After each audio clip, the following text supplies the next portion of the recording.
turn around the Blue Jays? Well, I guess we'll find out. We do know this much. 9 runs helped get them back into the win column after 3 straight losses. They'll go for another today against San Francisco. As we send you to Oracle Park, Dan Schulman is with Joe Siddall. Jamie, it's the rubber match of this 3-game series between the Giants and the Blue Jays here this afternoon. And, Joe, both teams have their ace on the mound. Dylan Cease made some mechanical tweaks before his last start against the Mariners. The walks were getting out of hand. And did he ever control that, going 7 scoreless innings against the Mariners? One thing he has done this year is expanded his repertoire. You were seeing the sinker, the four-seamer, the slider. He's mixing in all of these different pitches, and it's been very effective for him. When you're in the high 90s with your heater, you're unpredictable. That makes it very difficult against the Blue Jays right-hander. On the other side, Logan Webb's going to his 3rd straight All-Star game, and he had a bit of a stinker last time out in Colorado, but the one before that against Atlanta, he was outstanding, as he had been all through the to the previous starters the Blue Jays have faced in this series. You got to make the ball be up. He's going to sink it down in the zone. They have hit him well the last 2 times they have faced him, and they hit well last night. The Blue Jays scored 9 runs, piled up the hits early. The big one, of course, the Jonathan Clase home run. We'll see if the bats are there again today.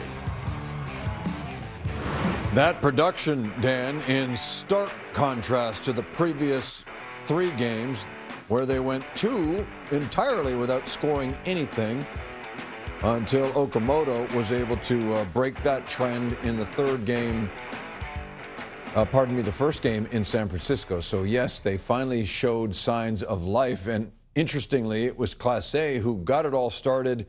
And when he hit it out in that 2nd inning, it reminded you of a fairly important home run that he hit last season for the Blue Jays. Tie game in St. Louis. He gets called upon by his manager, John Schneider, to pinch hit. He is facing Ryan Helsley, one of the elite closers in the National League at that time. He works a 2-0 count, and he took 2 really nasty breaking balls to get to that pitch right there. And I vividly remember thinking, wow, that was a very mature big league at-bat coming off of the bench, and that has always stuck with me. And I've just thought, man, there's something about this guy that is very intriguing. It's taken about a year to get him back into the big leagues, but he does it again, especially when the team needed him. And I love the way he went about it. He got into an advantage count, almost carbon copy, 2-0 count, and then unloaded on that hanging breaking ball.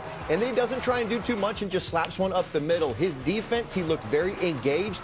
He did not look like he was wandering out there. He was taking A-lines and straight lines to those defensive moves. And there's something about his combo that I'm very intrigued by. Is he going to save the season? I don't know, maybe. But what he brings in terms of the ability to slug, the ability to run the bases a little bit, play a little bit of solid defense. I love that threat of power from the left side. He's going to get some runway. The Blue Jays are in, we got to find somebody to hit and slug right now. And if he keeps hitting, he's going to find himself in the lineup every single day. So I love the fact that John Schneider's putting him back in that lineup after producing, telling all. Number 8 is batting 8th for the Blue Jays today as we send you to Oracle Park and bring in Hazel May. Thanks very much. As promised, back with Shai Davidi. And if you saw Jonathan Clase after he hit that 3-run home run in last night's ball game, he put on the Canada Day home run jacket. But one of his teammates handed him a stuffed dragon. Shai, what is the backstory behind that? You and I were investigating late and early into the hours last night. What's going on with this dragon? Okay, so I can understand if there are certain people who feel like, what does this matter, and what are the Blue Jays doing here? But there's a lot of psychology to this. This is really a piece of just trying to change some of the atmosphere for these hitters, get their mind in a bit of a different place. Hitting coach David Popkin talked a lot yesterday about freeing the minds up of his hitters, and this is something that they try to do towards that. So after Monday's game, he and the other hitting coaches were talking about different things that they could do, and they were looking for something to try and symbolize the fearlessness that they wanted their hitters to have. And they felt that in recent games that their hitters had gone from hunting to being hunted, and they wanted to just flip that. So they're like, well, Dragon's a pretty invincible predator, and it's pretty fearless and breathes fire, which is great too. So it just became a little bit of a symbol. So before yesterday's game, assistant hitting coach Cody Atkinson went to a toy store, brought 3 Dragon toys. They brought them in, and from that point, he said the players took it from there. George Springer had a major role, parading the Dragon around through the batting cage before the game, and it worked. They got the Blue Jays' mind off some of their struggles, freed them up a little bit. They liked the way the Blue Jays swung the bat, how aggressive they were. Atkinson joked that he spent about $70 on the toys, but he goes to get 8 runs in the first 3 innings and knock out a starter after 2 1/3. He would have spent thousands. So a little bit of a value play there for the Blue Jays coaching staff. But I think it just more speaks to the type of creativity they're trying to find right now, creative ways that they're trying to allow their players to get back to what they can do best. Yeah, kudos to David Popkins for trying just about anything to spark this Blue Jays offense. Alejandro Kirk back behind the plate this afternoon. You and I caught up with him yesterday. What's going on with his thumb, and how much is that affecting what he's doing out here? Well, he says not very much, and he actually feels pretty good with the thumb, particularly behind the plate. It's not an issue for him at all there. He does feel it a little bit on the follow-through for swings, and that's not impacting the way he's swinging the bat, but there is some residual feeling at times afterwards. But that, he says, is not at all what's going on at the plate for him. He says that in recent games he started to feel more like himself, and a sign that he thinks is important, that he said is really key for him, is when he's having longer at-bats, seeing pitches, fouling off pitches, just really grinding pitchers. There have been a handful of examples of that in recent games, and of course the more that he can do that, the more that he looks like Alejandro Kirk, the better it is going to be for this Blue Jays lineup. Jamie, before I send it back to you, we wanted to send our heartfelt condolences to Braden Fisher's family. Braden shared with us earlier today that his father, Norm, had suffered a stroke and died while the family was here visiting some friends and catching this Blue Jays Giants series. Braden is still on bereavement leave, but has chosen to rejoin the team for now. So our heartfelt condolences to Braden and the Fisher family. Let's send it back to you guys. Yes, indeed. We're certainly thinking of Braden and his family at this very difficult time. He's a wonderful young man brought over from the Dodgers in the deal that sent Cavan Biggio to LA, and boy, he has factored nicely in the success of this team, notably last year. As we look at innings pitched since 2004 through this season, and Logan Webb is among the leaders. In fact, as mentioned earlier on the program, he led the National League 3 consecutive years in that respect. So, knowing them as they do, what do you expect Blue Jays hitters to do to try and succeed today? They're going to try and do exactly what they did versus McDonald, and that's get after him quickly. His last outing versus the Rockies, they jumped on him very quickly and put him behind the 8 ball. But it's a very unique low arm angle, and usually guys that are low like him in terms of how they release the ball, they get a lot of east-west movement. You're going to see his pitches a little bit east to west, but they actually create more depth than your eyes are used to seeing. The Rockies were able to get to him fast, and that's how you're going to get to an ace like this. You have got to put pressure on him, because if you let him off the hook in the first or second inning, he's going to find a groove, and he's going to use those weapons he has in the fastball, in the changeup, that big sweeper. But it's a bit of a trick of the mind, in that you see that low slot and your brain says it's going to move east and west, and so you end up moving that bat to a spot, but it has tremendous north-south, up and down movement, especially on that sinker and changeup. And so you've got to really think as a hitter to try and hit the bottom third of the ball. You've got to almost try and swing underneath it, because you're just so unused to seeing a guy from that angle and the ball actually coming down. Usually when guys are on the side, it kind of runs and it kind of chases you, but he somehow gets run and depth, which is why so many guys hit the top of the ball. You don't see this really big natural downward movement versus him. It's very, very subtle, but guys are swinging here and the ball's actually right here and they're hitting the top of it. So they got to really think underneath and do exactly what they did, because they can get a ton of momentum if they can get to him early and make themselves feel really good about the direction they're going. The direction his team is going is to Southern California, specifically San Diego, when this day ends, and then it's off to Philadelphia for a few of them. And the Midsummer Classic to take place on Tuesday evening. The Blue Jays are back home a week from Friday when the Chicago White Sox roll into town. So, a chance to win a series, Ernie Clement to lead things off against Webb, Dylan Cease for the Blue Jays, and we have it for you coming up on Sportsnet. Enjoy.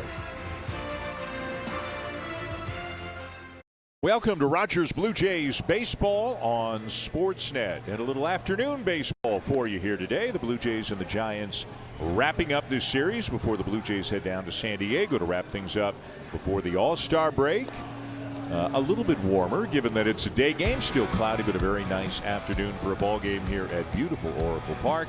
And a look at the Blue Jay lineup takes us right to Jonathan Clase, and why wouldn't it after that 3-run home run that he hit in last night's game? You can also see that George Springer is back in the lineup, but is not in the leadoff spot. Springer is hitting cleanup today.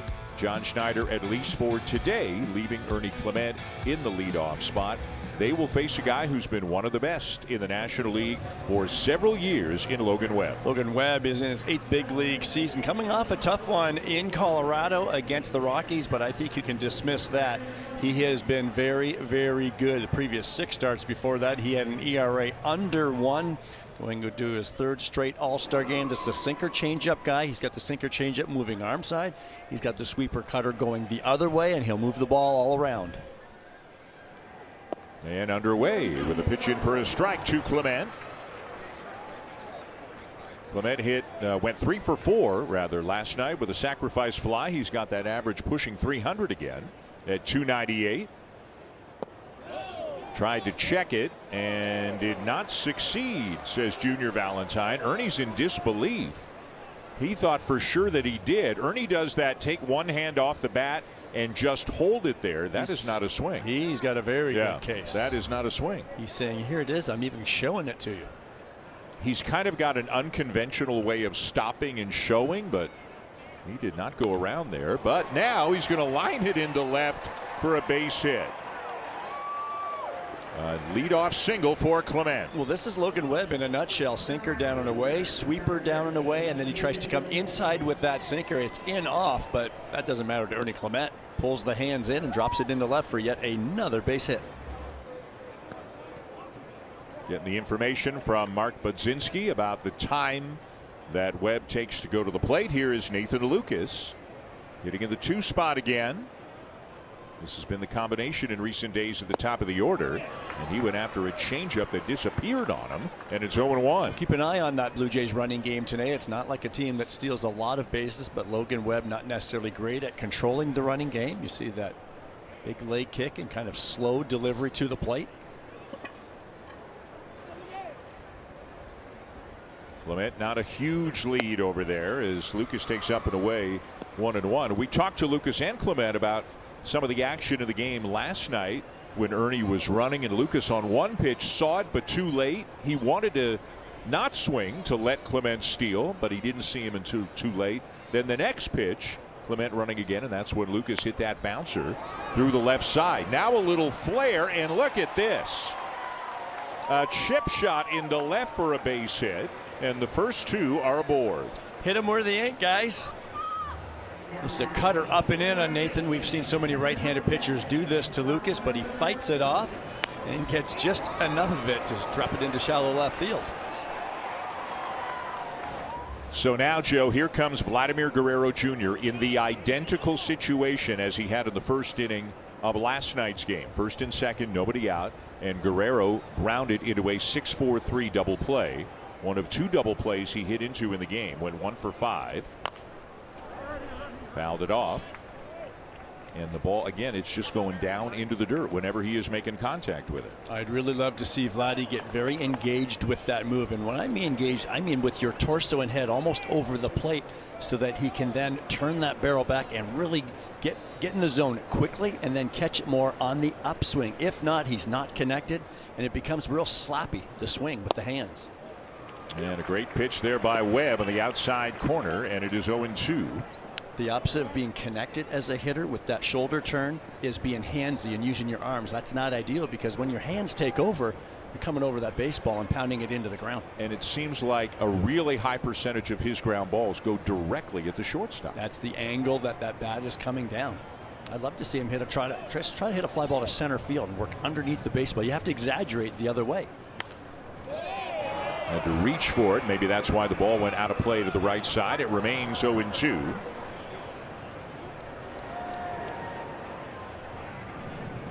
Hitters will talk about their posture a lot, and if you're too upright, the only way you can go is around the baseball. If you get a little hip hinge or tilt with your torso and upper body, that allows the bat to swing more like a swing at the park. I used to tell the kids, the baseball swing is like the swing at the park. It's back and down and through the ball and then up.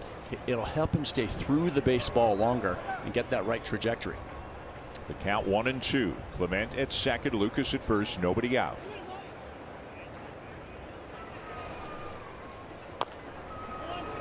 That's a fair ball, and the only play is to first.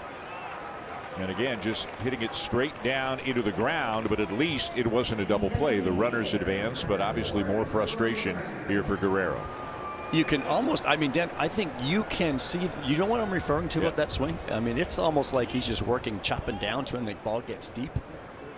It's got to be frustrating, and you know that they're doing a million things to try to correct it. It's unfathomable. It's just unbelievable that it's lasting this long. Yeah. You're not seeing an adjustment. I would love to see an adjustment 180 the other way and pop a bunch of balls up for 4 days in a row if you have to. Here's George Springer back in the lineup for the first time since June the 30th. More than a week. Springer went home to be with his wife for the birth of their third child, and was back in town 2 nights ago. Did not play yesterday. In the lineup and hitting cleanup today. And the Giants have brought the infield in very early here, and maybe that is a tip of the cap to Dylan Cease and them expecting 2 good pitchers. This is going to be a low-scoring game. Second and third, first inning, not an automatic bring the infield in time, but the Giants are doing it. And you really have to try to make the ball be up against Logan Webb. They've faced a couple of sinker ballers the last 2 days, done a good job of it. Now the back, and it's 1-2. John Schneider let George Springer know last night before Springer left the ballpark, hey, going to hit you fourth, going to leave Ernie in the leadoff spot at least for now. Schneider said it's just for today. What happens going forward remains to be seen. They'll see how it looks. Clement certainly doing a very good job getting hits lately, as now time is called by the catcher, as requested by the catcher Eric Haas. Bet if they score 9 runs, the lineup would be similar. It'll stay the same. Can Springer get 1 or 2 guys in here? Webb ahead of him 1-2, and calling his own pitch on PitchCom. As you could see, he's got it on his belt. Check swing. That was close, but he didn't go, and it's 2-2.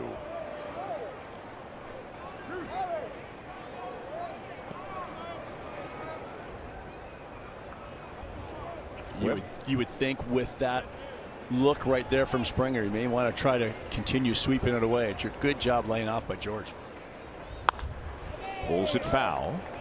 Webb, as good as he is, and he's really, really good, has not had success against the Blue Jays. He's made 3 starts against them, 1 in each of the last 3 seasons, and in 16 innings, he's given up 16 earned runs, and they've hit 380 off him. This is a guy who has finished 2nd, 4th, and 6th in Cy Young balloting the last 3 years. Taken low. Good eye by Springer, and now it's a full count. Make the ball be up more. That's a great take by George. Dalton Varsho waiting on deck. The Blue Jays hoping to strike early here in this one. 3-2. Ball 4 to load him up. Those are the plate appearances that John Schneider and I'm sure the hitting coaches are talking about right there. Do not give in. Have a game plan. Stay firm and disciplined with it. And he worked him for a walk.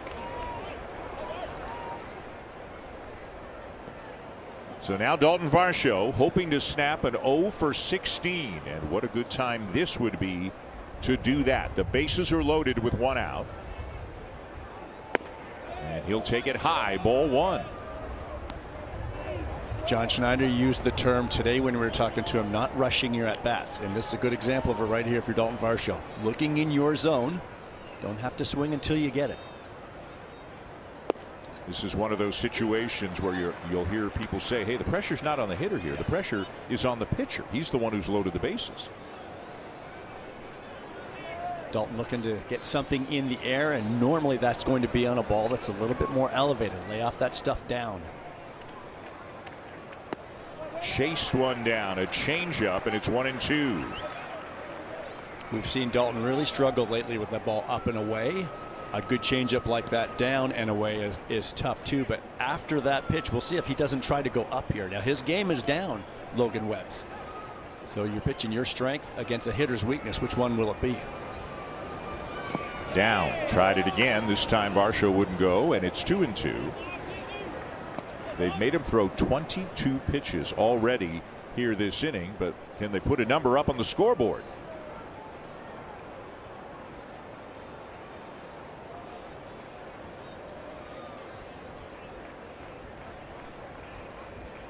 The 2-2 pitch.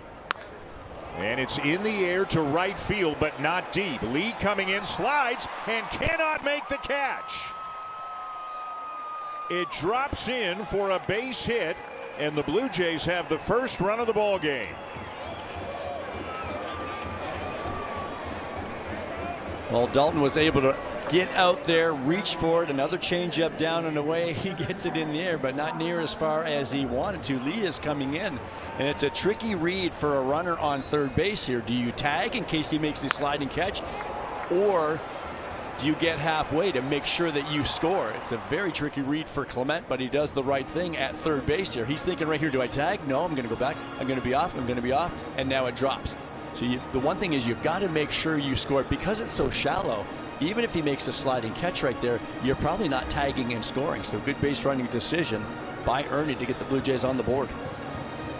So it's 1-0. They're still loaded. An RBI single is the scoring on the play for Varsho. And the pitching coach, Justin Message, has just gone to the mound to deliver a message to Logan Webb. And if you're Webb, like you had Clement 0-2, decent contact for a base hit. Lucas fought one off for a base hit. Varsho blooped one in for a base hit. They're not scalding the ball or anything, but they've got something going on here. As Okamoto takes one a little bit high for ball 1. Sometimes in this game, as crazy it is, you get rewarded for having good at-bats, good plate appearances, and that's just what it feels like this inning with the Blue Jays. A little bit of that last night, too, I think, in that third inning where they scored 5 runs. Okamoto sends one deep down the right field line, and it is off the wall. No, it is gone. The signal from the first base umpire, Junior Valentine, is that ball is a home run. And if that stands, it is going to be a grand slam for Kazuma Okamoto.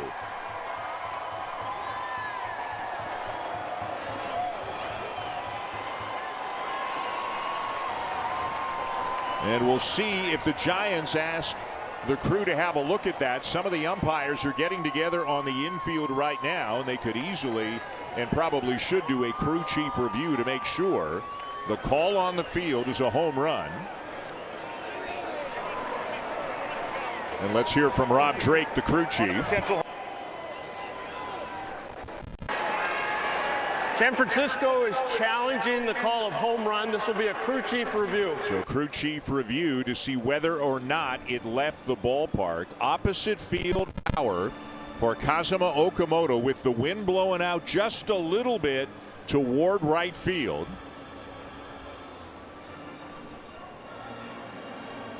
This video review is brought to you by Specsavers. Everybody is looking on.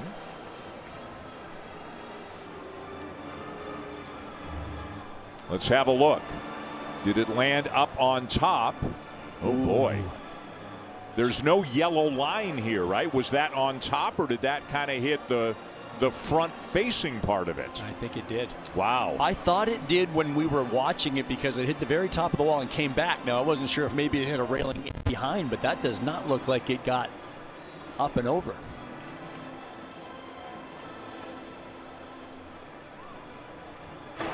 No need to say they lose. Just say after you've gone to a confirmed home run.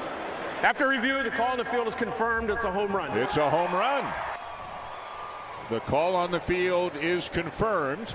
And we are looking to our friends, the Giants broadcasters, who know this ballpark inside out, and they are all in agreement. That was the correct call. It is a grand slam. And it's a 5-0 lead, Joe, here in the top of the first. Well, Kazuma Okamoto took that sinker, and this is what the Blue Jays have been doing the last couple of days against these Giants pitchers. They're taking advantage of hitting these fastballs, these sinkers from the Giants pitchers. It clearly looks like their game plan, and they are executing it beautifully. What a way to start the day here in San Francisco. A 5-0 lead in the top of the first. Here's Alejandro Kirk. A sharp one-hopper down to first, but Rafael Devers will make the play for the second out, and another look or two at Okamoto's grand slam. You see the setup away, and Logan Webber used that sinker. It comes back to the outer half, but Okamoto handles this ball away very, very well. It's the front facing of that at the top of the wall and comes back, and that is deemed a homer here at Oracle Park. 2 down, and here's Jonathan Clase, who will look at a strike.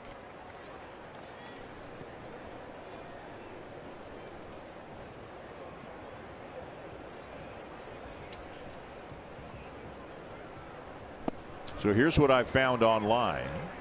Batted ball landing on green metal on top of right field wall, home run. So I guess it did hit. It hit the front-facing part of that green metal. It's almost. But if it touches, I guess if it touches any part of that green, yeah, that's a home run. It looks like the top of the brick wall, but it actually hit that green part. Boy, of inches. Exactly. Yeah. And you said about the flags, they're just blowing slightly out to Just right, a but bit. it might have been just what it needed. We've talked about the wind for 3 days now here at Oracle Park. It can swirl at field level. It can change directions throughout the course of the game. But just that right there probably helped Kaz get that grand slam. The first of his major league career. And now Clase strikes out. That will finally end the top of the first. But what a start for the Blue Jays. They score 5-4 on this swing. Kaz Okamoto with his 21st home run of the season, a grand slam.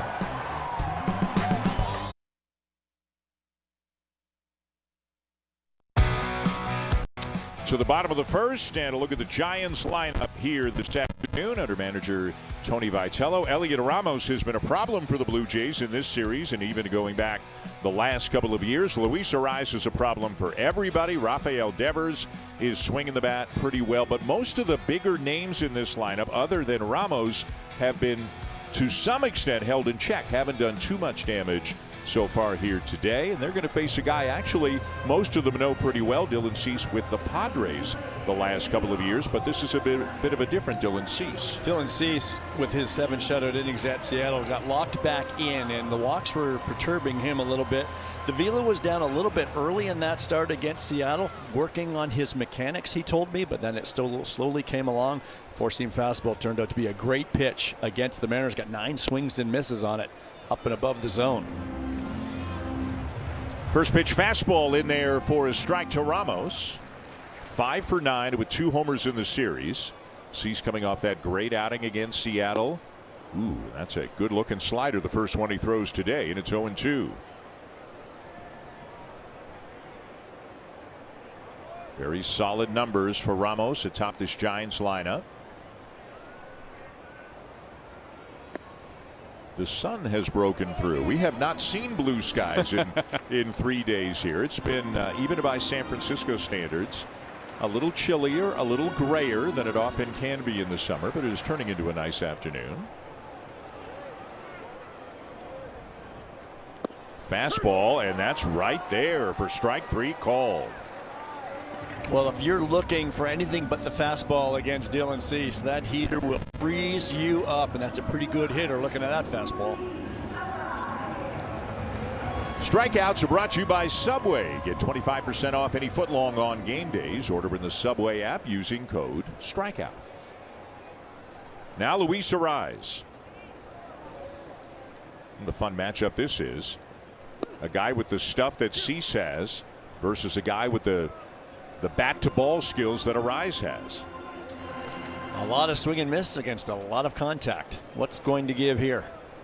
Arraez is 6 for 22 in his career against Cease. That's a .273 average. All 6 hit singles. So I think historically you'd have to say Cease has had the upper hand against a guy who's won 3 batting titles. And you see how short that swing is right there. It's almost just like a shoot straight to the baseball. That's a pretty good slider from Cease down below the zone. Just drops the barrel to it quickly. The 0-2.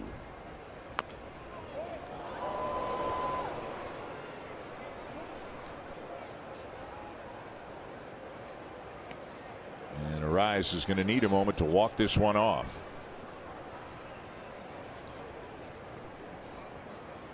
The home plate umpire, Stu Sherwater, the Regina, Saskatchewan native, has given him a little bit of extra time. Nobody has come out of the dugout. Arraez is okay. Just needs a couple of deep breaths. And back in there.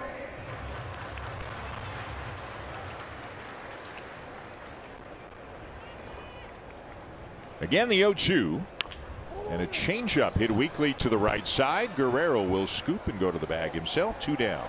Well, this is what has made Dylan Cease a little bit of a different pitcher this season in a Toronto Blue Jays uniform. Predominantly a 4-seam fastball slider pitcher. He's worked in the changeup to left-handed hitters, and that's a very good left-handed hitter that he just got out with that pitch. We're seeing the sinker more from Cease, using it mostly against righties to run it in there on the inside part of the plate, mixing it against lefties as well. Casey Schmidt, the batter. And it must be so different for hitters who know Cease well, and they've had their meeting with their hitting coaches before the game, and they've been told, hey, he's now throwing more of this and a lot more of that. But you're used to that Dylan Cease. Sure. Is it easy to adjust to this Dylan Cease? And it's definitely not easy to adjust. And I think it's that he uses the word, and remember talking to him in spring training about that, he used 6 shapes. He's got 6 different shapes now, and then he used the word unpredictable. Well, when you've got 6 different pitches, of course you're unpredictable, but you've also got that high 90s fastball that hitters have to be ready for and stay on. That one. 97 up and in, 2 balls and a strike on Schmidt, who's got some power. 17 home runs on the season.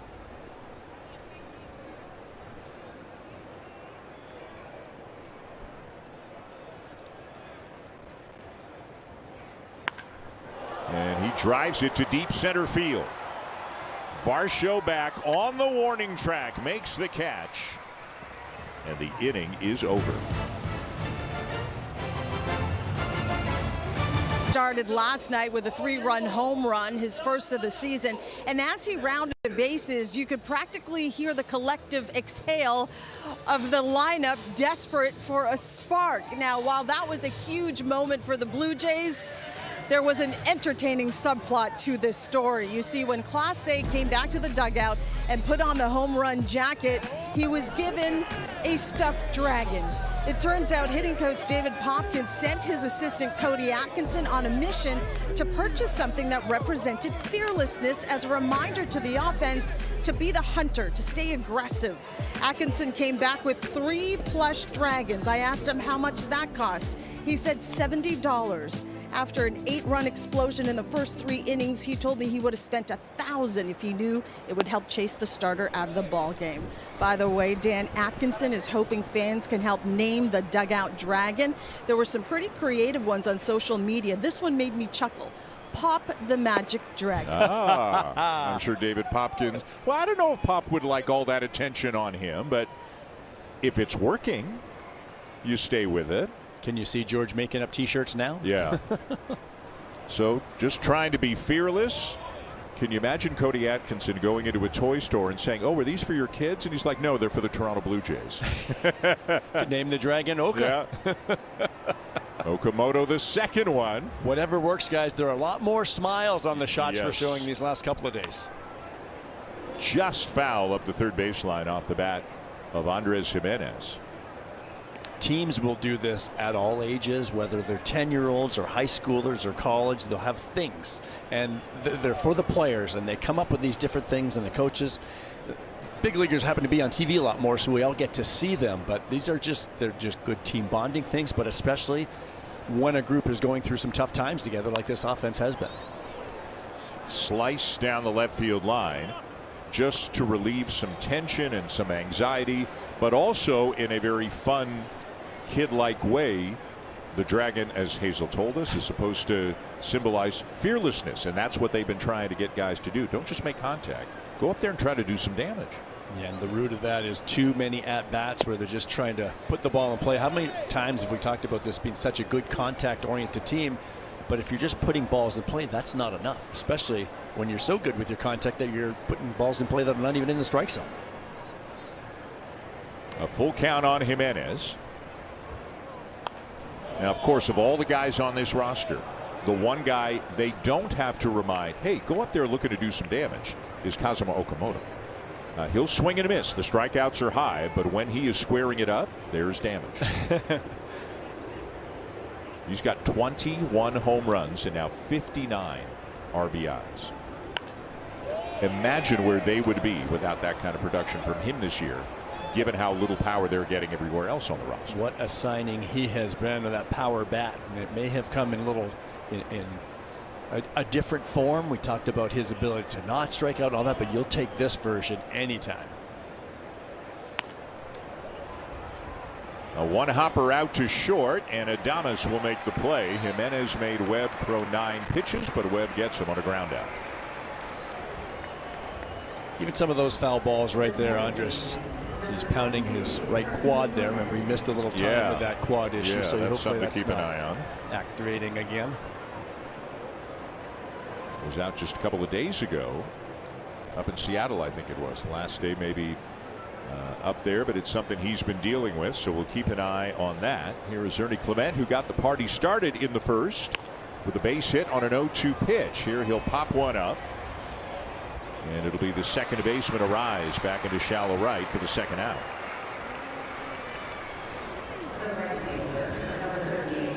So now Nathan Lucas, and as we mentioned briefly last night, Lucas is from the Sacramento area, and he's got a whole lot of family here. He estimated at least 20 people. His parents are here. His grandparents are here. And how nice is that? He said his grandparents have come to see him in Sacramento when the Blue Jays have played the A's there, but this is their first time watching their grandson in a real true big league ballpark. That's pretty cool. How cool is that for Grandma and Grandpa, and for Lucas? Yeah, Nathan himself. Fouled off, 1-1.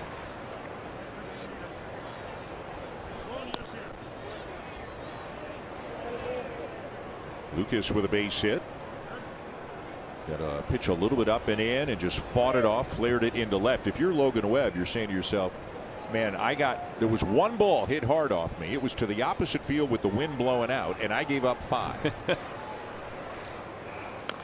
The two things that stand out for me in that inning is George Springer's plate appearance, drawing that walk, and then the fact that Jung-Hoo Lee could not come up with that ball from Dalton Varsho. If he catches that, Ernie's got to go back to third, and you just never know.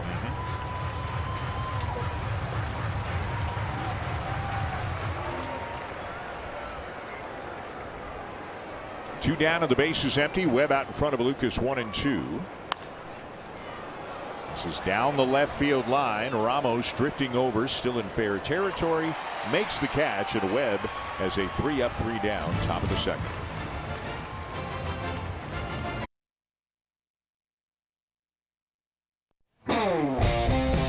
Well, when the Blue Jays signed Dylan Cease, as good as he has been, they felt they could help him maybe even raise that ceiling a little bit, and he has been very good.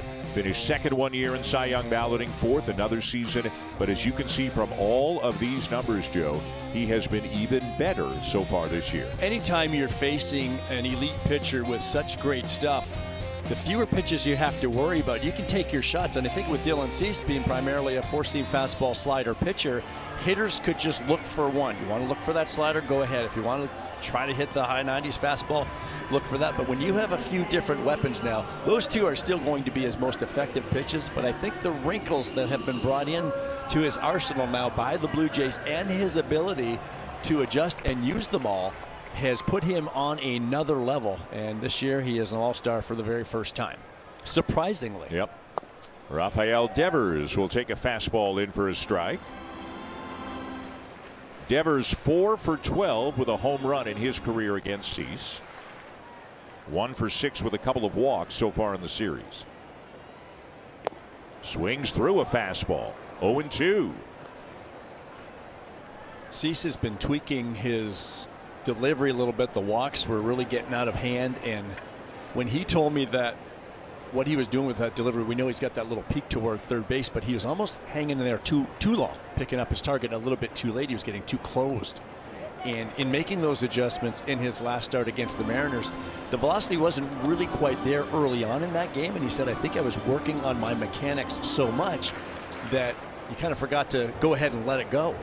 And as the game went on, it certainly came around, and he was blowing some fastballs by Mariners hitters.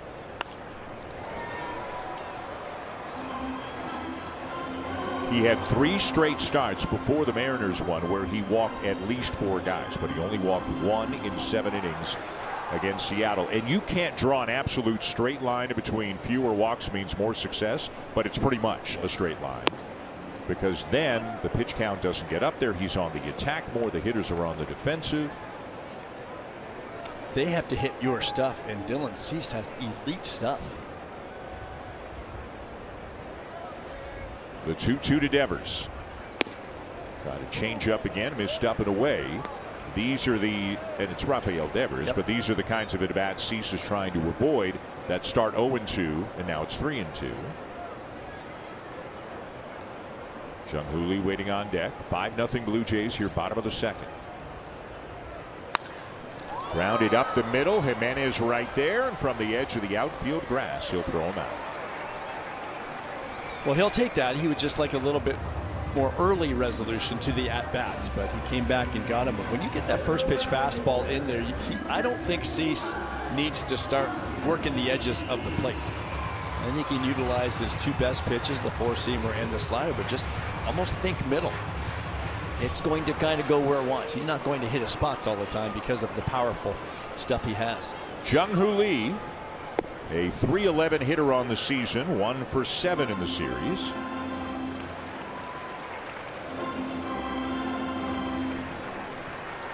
We have seen a lot of contact, but we have seen a couple of wild swings in this series too from Lee.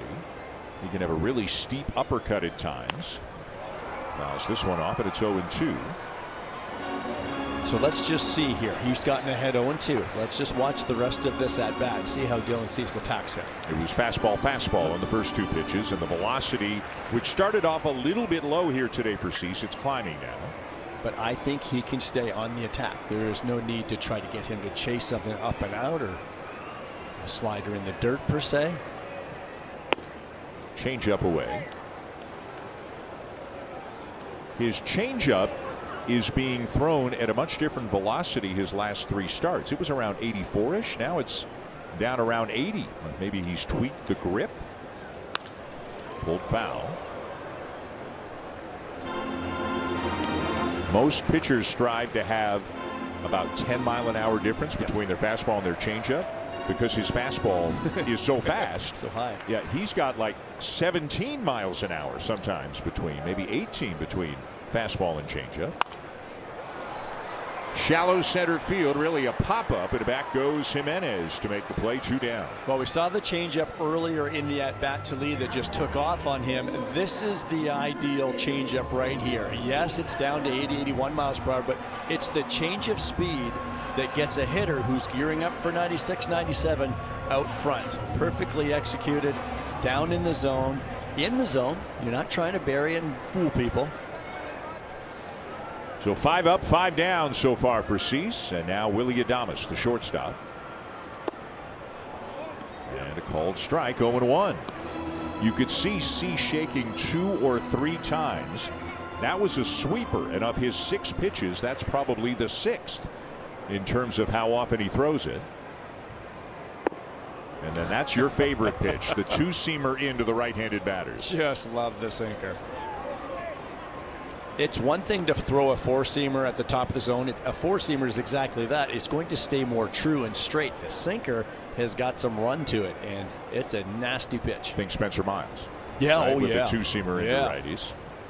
These two could have a little sinker contest. Yeah. You know, and you hear people talking about get your A swing off. Willie Adames is a pretty good hitter. That wasn't even his B swing that he had on that sinker. And it's because of that first pitch sweeper, too. He's got him in fits right now. Some very defensive swings from Adames. Dylan Cease is second in the majors in strikeouts. Only Jacob Mizorowski of Milwaukee, who's way out in front of everybody, is ahead of him. And keep in mind that Cease was on the IL. He missed a couple of starts.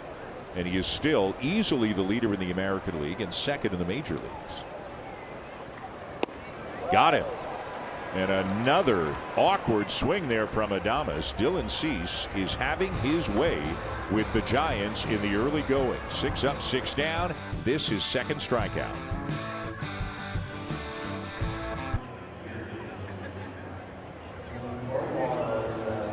Fans, don't miss your chance to be a part of history. District Drop subscribers will have the opportunity to access limited tickets for the exclusive outdoor fan zones at the back-to-back statue unveil ceremony. Be among the first to see this historic statue on July 18th and receive an exclusive 50 Seasons White Visor giveaway. Visit BlueJays.com/fanzone for more. Vladimir Guerrero Jr. leads off the top of the third. It's 5-0 Blue Jays. All 5 runs coming in the first. Guerrero grounding out on a ball just a foot or so out in front of the plate. Haas, the catcher, made the play to get him. And now Guerrero hits a ball well to the opposite field, but it's going to be caught just shy of the track by Lee. 1 down. Well, baby steps. That Vladdy hit that ball hard, and it's a better trajectory coming off the bat. That's a step in the right direction. So he's retired for the first out of the third. Here's George Springer, as Joe talked about. Worked Webb for what felt like a very important walk back in the top of the first.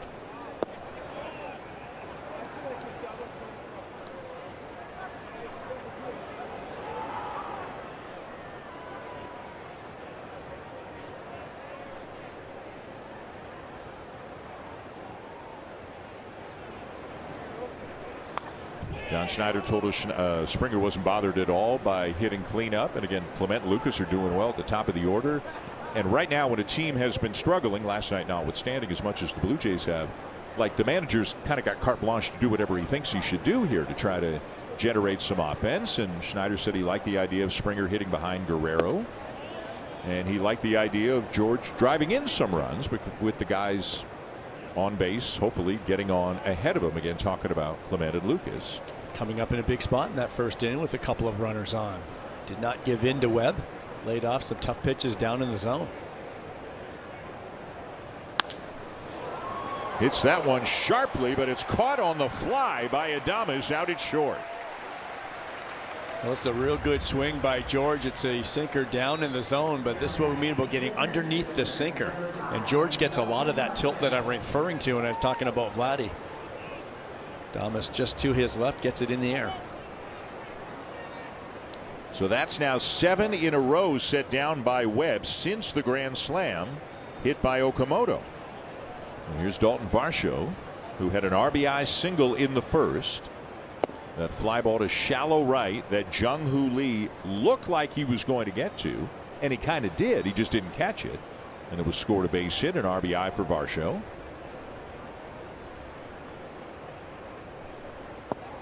In there, 1-1.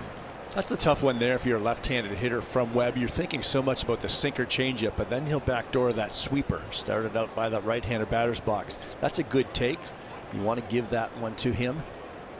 Not necessarily a good pitch to hit. In the air to center, not deep. And now Gilbert racing in. He might have picked it up a little bit late, but he'll make the catch as Webb sets down the Blue Jays in order again. on the mound for the home half of the third inning, and John Schneider said he is among a group of pitchers who certainly deserve consideration as the American League's all-star starter. One factor working in his favor is this is his final start before the break, so today's results will be fresh. Cam Schlittler, who's having a tremendous season, is probably the leading candidate. He starts Saturday at Nationals, so will Aaron Boone want him handling an inning? Schneider will consult with several others in making this decision. Cease, as Dan has told you, has retired all 6 batters he's faced with 2 strikeouts this afternoon. Dan. Hazel, thank you. So Schneider said Cease is one of 3 or 4 guys under consideration. As Hazel alluded to, Schneider said he's going to lean on other people who have done this before. Obviously, the first time that he is managing in an all-star game. And he did say, I don't want to be biased, but now Cam Schlittler has far and away the best ERA in the league. Now, if Cease has a great one today and Schlittler struggles on Saturday, I'm sure Aaron Boone would like to know the plans for Cam Schlittler as well. But even if Cease doesn't start the game, I mean, he's obviously going to pitch, and it's going to be early. You know, if he doesn't get the first inning, I'm pretty convinced he'll get the second inning. An honor to be there, a bigger honor to start. But you understand, if you're John Schneider, you want to give the impression of being extremely objective, but he's your guy. So how do you balance that? So. Glad we don't have to make that decision, but I also don't want to be the one to tell Cam Schlittler that he's not starting the All-Star game. Right. He's pretty vocal himself, and he answered the bell in his last start. 1 run over 8 innings against the Rays. Didn't walk a batter, struck out 8, and that was after a real rough one that he had against Detroit, where he was kind of hearing some of that outside noise. Like, he made sure everybody knew that was a bit of an outlier. He's right back on track. Bryce Eldridge leading off the bottom of the 3rd. He's DHing today. That fastball is just low and it's full.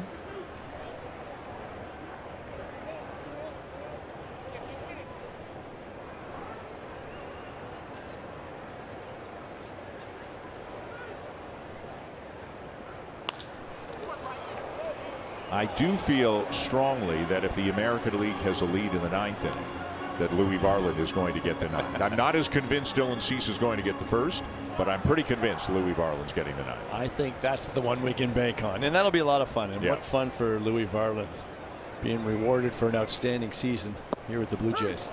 Strike 3 called to get Eldridge.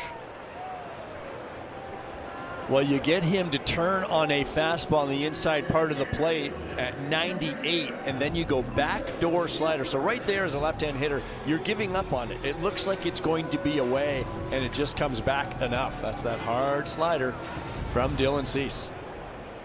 7 up, 7 down with 3 strikeouts, and here's the center fielder, Drew Gilbert, making his first start of the series. Gilbert's last game was in Colorado on Sunday, and he went 4 for 4 with a home run. But not a full-time player for the Giants. Former first-round pick of the Astros back in 2022. He's been traded a couple of times, a couple of interesting trades. In August of 23, right at the deadline, August 1st, he was traded by the Astros to the Mets for Justin Verlander. And then at the deadline last year, he was one of 3 players traded by the Mets to the Giants in the Tyler Rogers deal. When Rogers went to the Mets, then he became a free agent and, of course, signed with the Blue Jays. Rogers spending the better part of 7 years here, and he has not appeared yet in the series. But I would think no matter what's going on later today, John Schneider is going to make sure that Tyler Rogers gets a chance to pitch here in San Francisco. Yeah, for a couple of reasons. You got to keep him sharp first and foremost. Day off tomorrow before San Diego. But yeah, he's got to pitch in San Francisco. Absolutely. These fans want to see Tyler Rogers. Got a nice tribute video on Monday night, and he was in his normal Tyler Rogers understated way. He was. You could see that it meant a lot to him. Just kind of a little smile, waving to the crowd. Swing and a miss. The changeup is doing bad things to the Giants right now. That's 4 strikeouts already. There you go again. I'm not sure what you do if you're a hitter against Dylan Cease. You can't really look for a certain pitch because you might not get it. And if you don't get what you're looking for, good luck. Drew Gilbert's just in his 2nd year in the big leagues, and he is seeing some elite stuff right there. Back-to-back strikeouts here to begin the bottom of the 3rd. And here's Eric Haas, the catcher. Did you see that little buckle from Haas Yeah. right there? I mean, when a hitter kind of bends his bat, and it's like, whoa, sharp breaker, even though it was nowhere near the zone.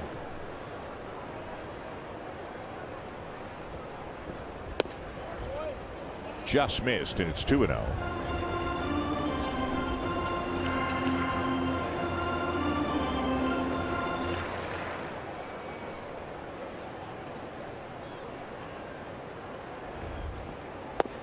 And that one is in there at the knees, 2-1.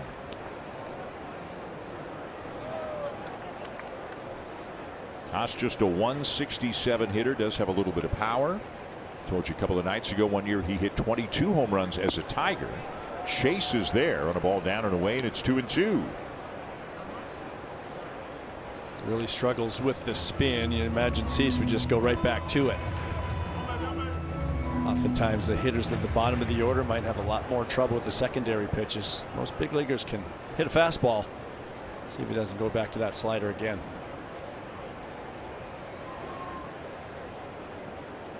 He did, but he missed well outside, ball 3. You see the frustration there from Cease too. He knows he doesn't have to throw the best one in the world, but as a pitcher, you try to, and you try a little too hard, and he just yanked that, sped up a little too much. Got him. Back to the slider. That one dove straight down, and Dylan Cease strikes out the side in the bottom of the third. 9 up, 9 down with 5 strikeouts so far. Fisher, Blue Jays relief pitcher, has been on the bereavement list the last few days, and Braden was back in the ballpark with the Blue Jays today and decided to meet with us in the media to tell us what has been going on, and we want to offer our deepest condolences to Braden on the loss of his father, Norman. Norman passed away 2 days ago. Norman was here with a friend. He grew up in this part of the country, and he was here to see the baseball, but earlier in the day I think was checking out the old neighborhood in the high school, and he and his friend were in the car on the way back in towards the city to see the game. And I'm not sharing anything that Braden didn't share with us, but his father suffered a stroke and passed away on the way back into the ballpark on Monday. And I can't imagine how difficult it was for Braden to go public to sit with us to talk about this today. Braden is a wonderful, strong young man. Everybody will tell you he's one of our absolute favorites, and I got a chance to speak with his dad a few times. We traveled with the team and saw his dad a little bit on the bus, the family bus, in the hotel. And to say that he was his son's biggest fan is a huge understatement. A big personality, an outgoing man, always a smile on his face, just like his son. Yep. And we send our deepest condolences to Braden and his mom and the rest of his family. His dad, Norman, who was in the military when he was younger, was in the Air Force, passed away at the age of 65. Braden wanted to come back and be with the team, and he actually never went home. His mom and his sisters flew here, but he was away from the ballpark for a couple of days. But he wanted to be back around the boys, as he said here today. So he's not on the roster, but he was out throwing and, you know, just being amongst his teammates here today. It's expected that he will get back on the roster Friday in San Diego, but you know, the only important thing is we want to send our condolences to him and to the family on the loss of Braden's dad. He said there wasn't a day Norman wasn't wearing his Blue Jays gear. Yep.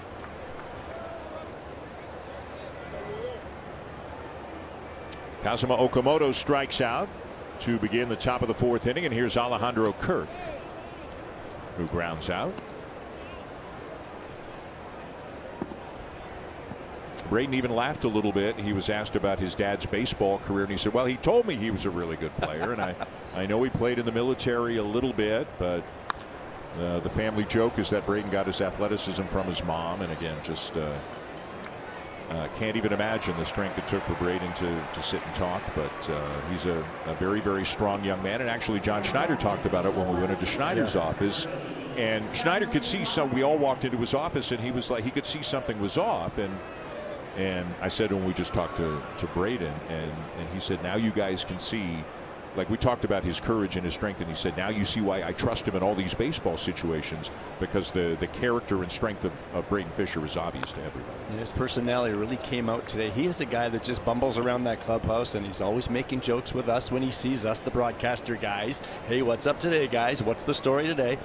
And for him to sit there and tell that story today, I was just taken aback. It was just remarkable how he did that, talking about his dad, and it's so fresh. Yeah, 2 days ago. And so sudden, obviously. Jonathan Clase, the batter, he struck out in the first. Again, Logan Webb has not allowed anybody to reach base since the Okamoto Grand Slam. But the Blue Jays got some guys on, found some holes, and then Okamoto hit it just far enough, and I mean by like maybe 3 inches far enough for it to be a grand slam instead of in play for a long single or maybe a double. There's a ground ball to the right side, and a nice effort there by Arise. He makes a good play to take a bit for a base hit away from Clase. As we have mentioned in this series, Luis Arise, a vastly improved defensive player this year, and there's a good example of it.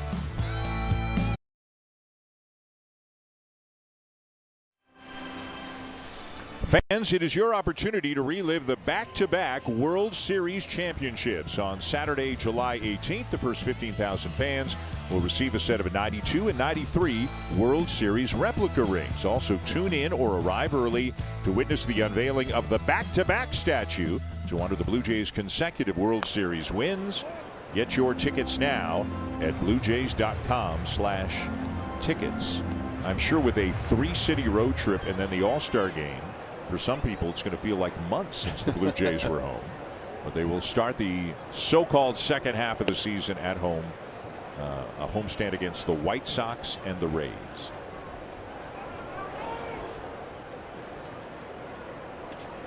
The fellas will be scattering after the game Sunday. Some will come back to Toronto, but others will go to wherever they make their homes to get a few days off. Obviously, Ernie Clement, Dylan Cease, and Louis Varland won't be doing that. They'll be going to Philadelphia, along with John Schneider, the coaching staff, and I'm sure a number of the staff will go there as well. It'll have a big Blue Jay feel to it in Philly. That is strike 3 called to get Ramos. That is 5 consecutive strikeouts now for Dylan Cease. And just think about what Elliot Ramos has done in this series against Blue Jays pitching, and Dylan Cease is just absolutely dominating him today. It just freezes him with that fastball. I can't imagine what that heater looks like after a slider.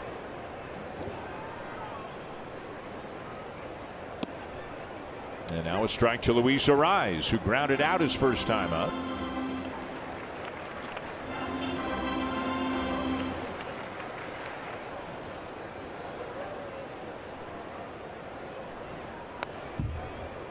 And again, not the A hack for Luis Arise. You can just see how uncomfortable all these hitters are today.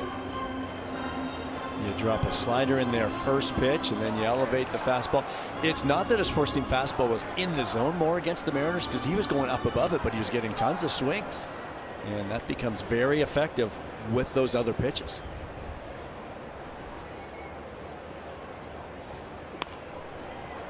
And a jam shot. Look at how far in that ball was on him, but Arise with a 2-strike count went after it. That's out number 2. And this is what Dylan will do to a very good hitter. This is way in off the plate. They're trying to come in, but it's way in off the plate. Still get the swing from Arise. And there's not a hitter on planet Earth that's going to hit that ball real hard. Maybe he's trying to say to his manager, you know, you should start me in the All-Star game on Tuesday. John Schneider kind of giggled about it when he was asked the question. He said, well, first and foremost, I hope he has a good start for the Toronto Blue Jays, that it helps the Blue Jays, and I hope he has a good start for him. He said, but yeah, it could be part of the decision-making process for the All-Star game. There's a fly ball to left field. Clase is there. Schmidt is retired, and that's 12 in a row now set down by Dylan Cease.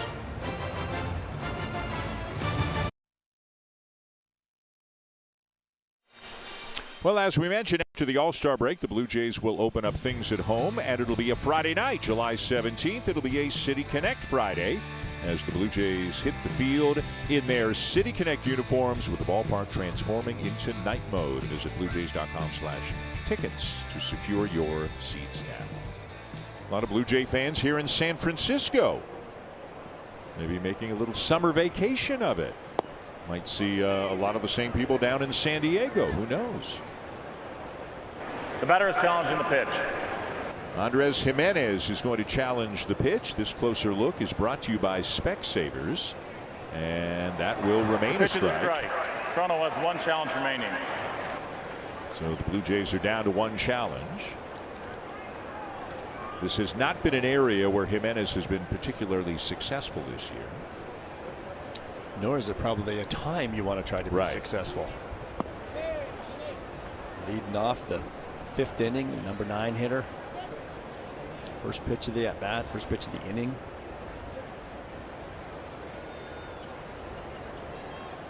The ground out to short, his first time up. Well, we'll see how it plays out, but so far it looks like if you don't get him early, you don't get him at all. They got him early, and they haven't gotten anything over the last 3 2/3 now. That is one big swing of the bat from Okamoto this afternoon. It is so true with good pitchers. Get that chance early, you better take advantage.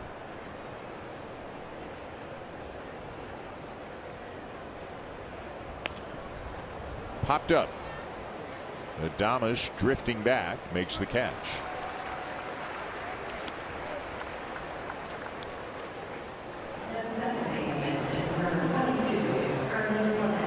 Top of the order, 3rd time through now. Ernie Clement, who singled and scored in the first and then popped up in the second.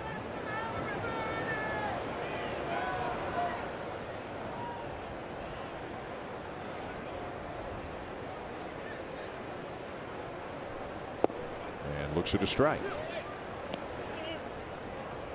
Webb does not look like he has like overpowering or dominating stuff, but I think it's the movement on his pitches and the way he moves that sinker around makes him so effective. Swing and a miss. You mix that sweeper in enough to get hitters thinking a little bit of that spin, and then he can either run the sinker in or he can backdoor it to the righties away. Got a very low arm angle that creates a lot of movement on that pitch. 29 years of age in the 3rd year of a 5-year deal. A one hopper back to the mound. He's got it and will make the play for out number 2.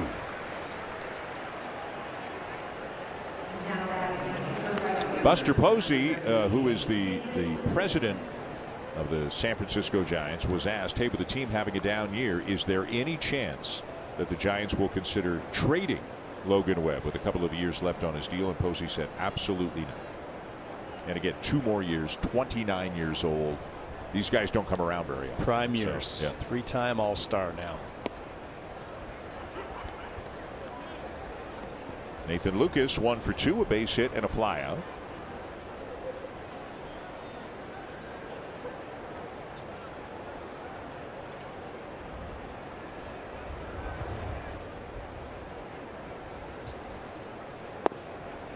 Takes it just down and away.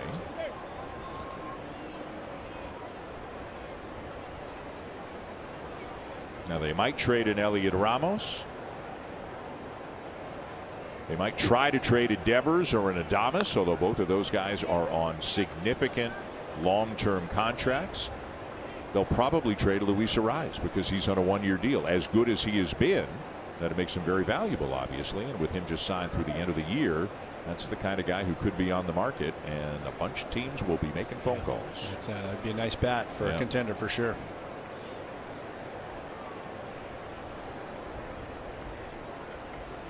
Down and in.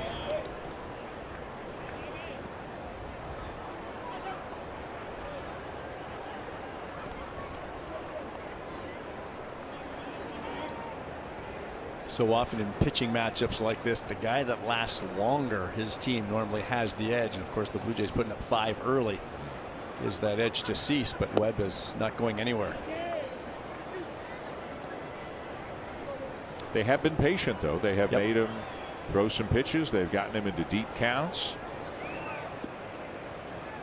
Even though he has hit down now 13 in a row after it was 5-0. Foul back as Nathan Lucas is having a very typical, often seen Nathan Lucas kind of at bat. Yeah, I think we're seeing more of the Logan Webb that we've been seeing most of this season in innings 2 through 5 here. National League Pitcher of the Month in June. He allowed a total of 3 runs in 5 starts. Lucas lines it into right for a base hit. Lee a sliding stop to hold him to a single. Nathan got a fastball up in the zone, and he really got the barrel to this ball. He wants to do this more with fastballs, get it out front. He feels like his timing is a little bit late for the most part, but that time he caught it out front and lined it into right field. So here's Guerrero, grounded out in the first, lined out to right in the third.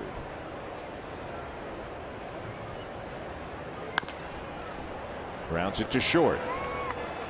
Adames' throw is high and it sails out of play. And instead of the Blue Jays probably being retired on the third out, it's going to be second and third. Well, I think Adames was rushing this play, and no need to really do that. He had time to plant his feet, make a good throw, get his feet under him, but he ranges to his right here, just keeps going like it's going to be some kind of bang bang play at first. I think he had time to set his feet right here. The throw nowhere near the mark. So a 2-base error charged to Adames. And it's runners at second and third with 2 down for George Springer, who has walked and lined out. Did he hold up? He did. Ball 1.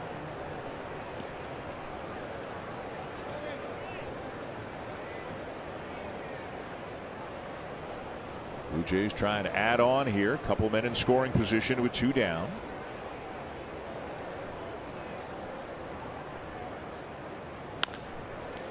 Grounded fair back of third. Schmidt, high throw, but Devers makes a great play to come back down with the ball on the bag. Boy, that's 2 runs if he doesn't make that play, but a really good job over at first by Devers. And it is still 5-0 Blue Jays as we check in back in the studio with Jamie Campbell. At it in the annual Home Run Derby, Monday at 8 Eastern, 5 Pacific on Sportsnet. Then Tuesday, it's the All-Star Game itself. As you know, Ernie Clement, Dylan Cease, Louis Varland, John Schneider, the coaching staff, and others will be there for the All-Star Game. Coverage begins at 7:30 Eastern, 4:30 Pacific, and our coverage begins with a lot of Shai Davidi and Hazel May. They will be handling the coverage from Philadelphia at the All-Star Game, so don't miss a moment of that. With so many Blue Jay players, coaches, etc. being there will be a lot for Hazel and Shai to talk about, so don't miss any of that over the All-Star break Monday and Tuesday. Here's Rafael Devers leading off the bottom of the 5th. It is 5-0 Blue Jays. And a ground ball weakly hit to third. That changeup again doing wonders for Dylan Cease here today. 1 down.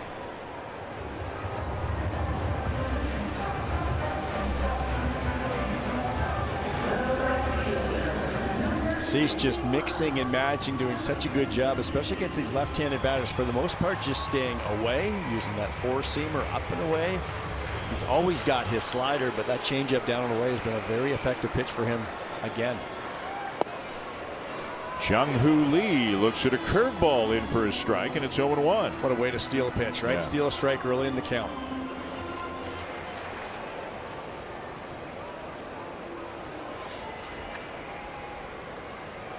Swing and a miss, and it's 0-2.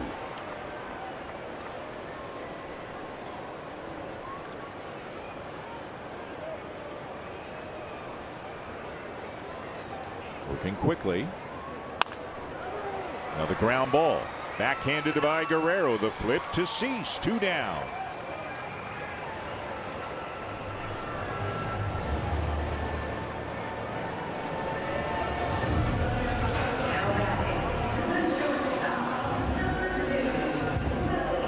Now Willie Adames. Looking back at what the Giants have done, Casey Schmidt's hit the ball pretty hard twice. Fly ball to center and a line out to left. Nobody else has made good contact at all off Cease today. And in 6 of the 14 at bats, they didn't make contact at all. He struck out 6 so far, including Adames back in the second. Fastball 0-1. Remember Adames' first at bat, he had no fun whatsoever, especially with Dylan's slider. Joe Cease has now thrown a first pitch strike to 11 of the 15 hitters he has faced today. So think of a hitter in the box facing him. He's getting ahead of you one, but now you've got to go to battle trying to think of 2 and 3 different pitches. Chased one off the outside corner, 1-2. And when he has thrown the slider to the righties, that's where he's thrown it, and that's the result he's gotten. And that's what you want to try to do again right here. And Kirk may be saying, hey, nothing better than that. It's hard to convince a pitcher because they always want to throw the better one. Doesn't need to be any better than that right there, just off the edge. That one a little bit more middle than he would have wanted, but Adames fouls it off. Still on the outer half. Yeah. Still a pretty good spot. And that's what I mean. I don't think you have to throw the nasty one down and away in the dirt to try to get him to chase. A, it's such a good pitch, and B, you've got a hitter that's very susceptible to that pitch. Upstairs with a fastball, 2-2. 66 pitches, 47 strikes, only 19 balls thrown by Dylan Cease so far today.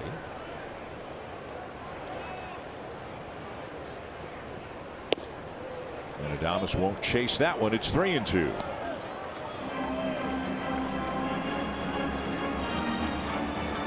Bryce Eldridge on deck. Throw him another one, but keep it in the zone.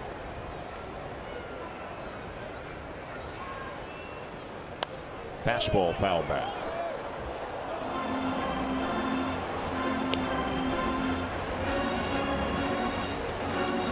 Great feeling for a pitcher when it just feels like when he's getting on that pitching rubber, listening for the sign from Kirk, it doesn't really matter what you give him. He's going to feel comfortable with whatever it is. He's executing everything right now. He misses low, ball 4, and that's the first base runner of the afternoon for the Giants.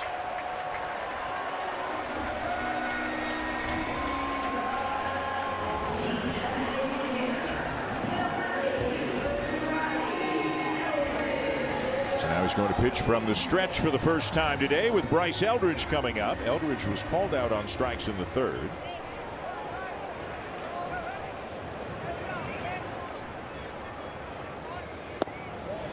Cease out in front of him, 0-1, so that's now 12 first pitch strikes to the 16 hitters he's faced. And the difference between what hitters in general do 1-0 versus 0-1 is big.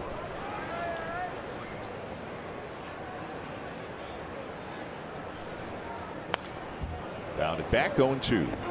Boy, a couple 99s. It looks like he's really rearing back now.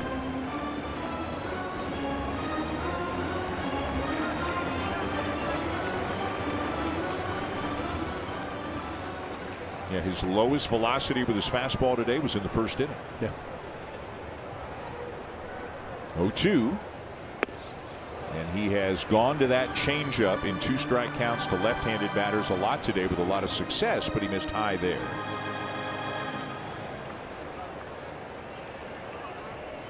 So he just threw back-to-back pitches, 99 and then 80. The 1-2. Got him. The runner was going, but it doesn't matter. A curveball to strike him out. His 7th of the afternoon.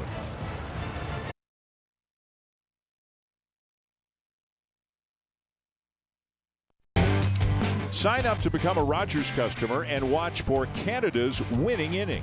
Where the Blue Jays get a hit, you could win exclusive 50th season prizes. Visit Rogers.com today. Dalton Varsho's got a hit already today. An RBI single in the 1st that set the stage for the Kazuma Okamoto Grand Slam. It's 5-0 Blue Jays. That's the way it's been since middle of the 1st. And it's now top of the 6th.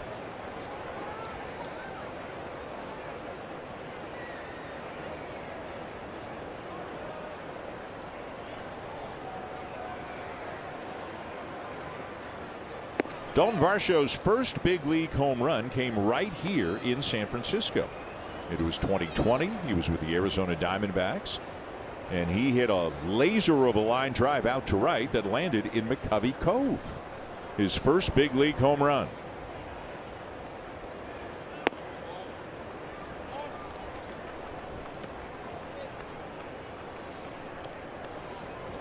Didn't see him much last couple of days. Should have asked him, like the kayakers, they're getting those baseballs. Yeah. But when it's your first home run, can you do a deal with the kayak guys? Well, like Mark the Shark, who we saw last night. Is Mark the Shark going to make a trade with you? Mark the Shark might still have it. Pretty memorable one. Yeah. That's unique.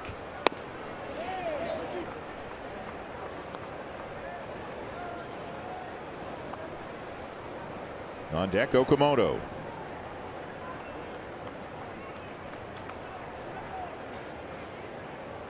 Ball 4, leadoff walk for Varsho as we check in with Hazel. Dan Okamoto has adjusted very well offensively in his first season in the big leagues, according to John Schneider. He's done well adjusting to pitches and pitch shapes, facing guys he's never seen before. Okamoto said obviously he wanted to come here to play in the big leagues, to test himself and to challenge himself. And get this, he said, knowing my abilities, I think I've got another gear. 21 homers, including a grand slam this afternoon. Blue Jays fans will take it.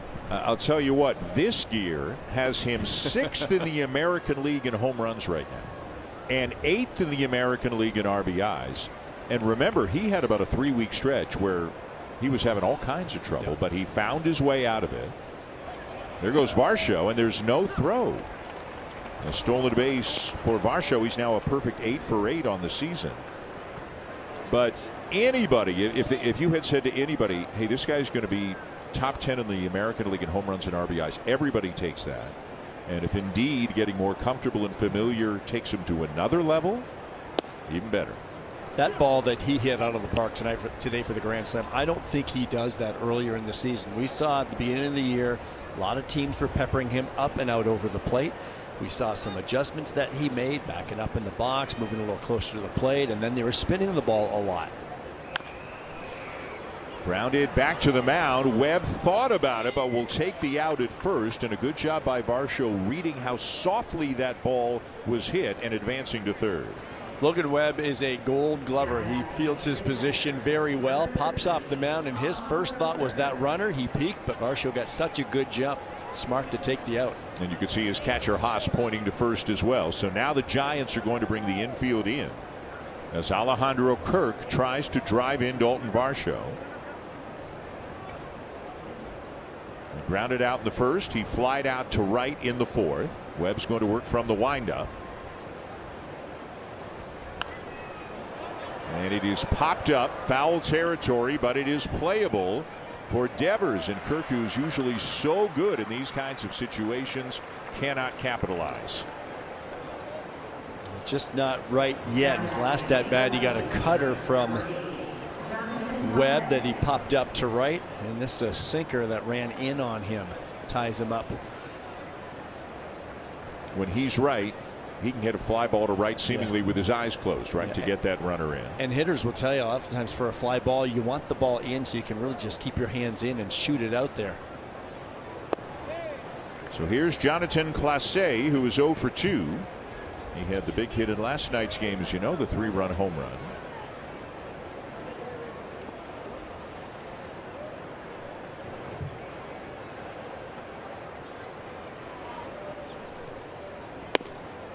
Clase might get some run here into the San Diego series as well, and he's a switch hitter, right? So if John Schneider wants him in there, he can make a pretty good case for him against both a lefty and a righty. And Schneider talked about not a strict platoon, but kind of a Clase straw thing out and left.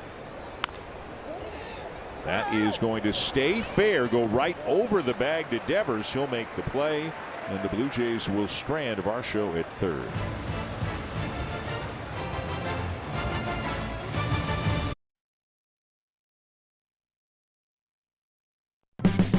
Well, I would think this one is getting more and more popular by the day with the way that Okamoto is going right now. Don't forget, on Monday, July 20th, the first 15,000 fans of the ballpark will take home a Kazuma Okamoto t-shirt.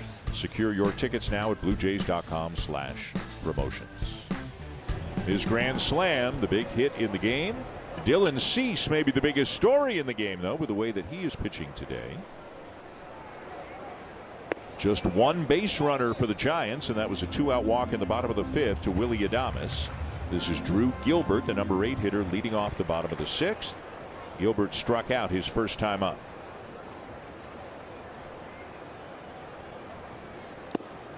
Outside, 2-0.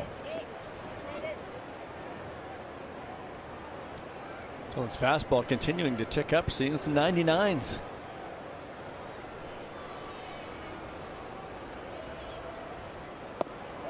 (3-0). First time really he's fallen behind a hitter like this today. You wonder what possesses them to go to a 2-0 slider against the number 8 hitter. Ooh, very close, and in fact Gilbert wants to challenge it. The batter is challenging the pitch. It looked like it might have been up and away. You could see Kirk did what he could to make it look good, but yeah, that's ball 4. The pitch is a ball. San Francisco has 2 challenges remaining. So the Giants still have 2, and Gilbert is aboard with a leadoff walk.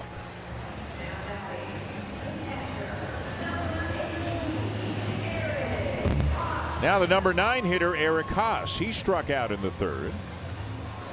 That was in the midst of a stretch of 5 in a row for Cease. He struck out the last batter in the 2nd, all 3 in the 3rd, the first batter in the 4th. He's got 7 in total now. And he's in there with a fastball, 0-1.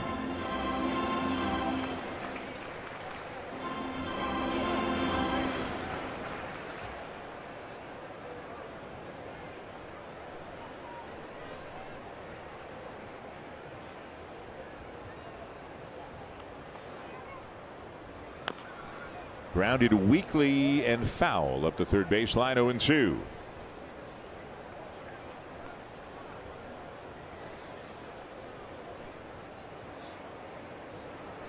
For Dylan Cease, this is his 17th start of the season. He came in with an ERA of 2.79.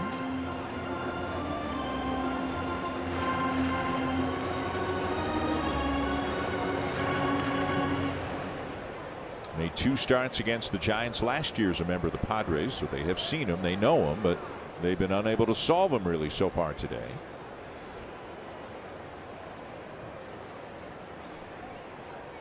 Swing and a miss to get him. Strikeout number 8. Great location with that pitch. You had to believe he's going back to slider against Haas, and he puts it right off that outside edge. Not a lot he's going to do with that pitch. Top of the order now, Elliot Ramos, who has struck out twice, both times looking.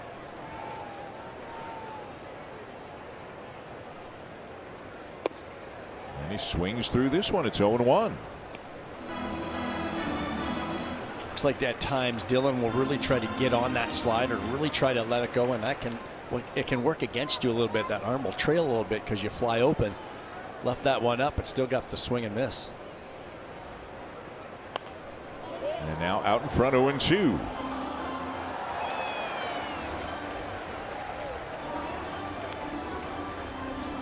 Be interesting to hear what the conversations are like in the Giants dugout as batter after batter goes back there and says, how'd that go for you up there? Yeah, I'm sure they're comparing a lot of pitches. Yeah. Boy, that 4-seam fastball something. Oh, that slider's got some tight spin. It's a late breaker. That sinker's moving. Let me tell you about the changeup. Outside, ball 1. And this is the big difference between Dylan Cease and one of the reasons why he was interested in coming to Toronto was the game plan they presented him with on that initial Zoom call about how they thought they could diversify the arsenal a little bit, help him go to another level. Got him. Back to the slider, down and away to strike out Ramos. That's number 9. So after the fastball out there that Ramos fouled off, he comes back with the sweeper, which is the slower breaking ball, and then the slider, which is the harder breaking ball. They have got all kinds of shapes, as Dylan likes to call them, 6 shapes, but the different velocities, tough to handle. Here's Luis Ariz. He is 0 for 2 on a couple of ground balls, and Cease starts him off with a 79-mile-an-hour changeup, and you could see how long Ariz waited. Just tried to flick it somewhere, but he fouled it off.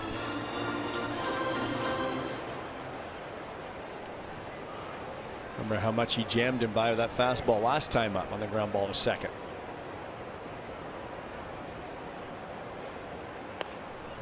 Popped up foul and out in front of another hitter now. 0-2. We remember how Paul Molitor used to just stand there, and it's almost as like his hands just went straight to the ball. That's what it reminds me of when you see what Arise does.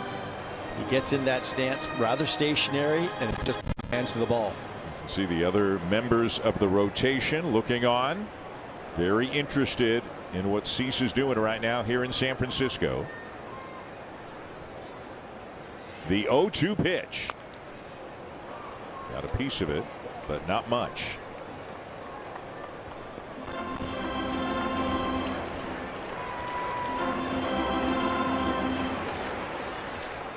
Even with only one base runner, 87 pitches, there have been some deep counts, the one walk, some foul balls, but very, very little good contact.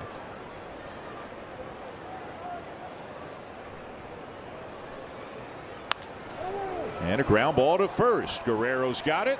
He'll make the play unassisted. Leadoff walk, but nothing more here in the 6th inning against Cease.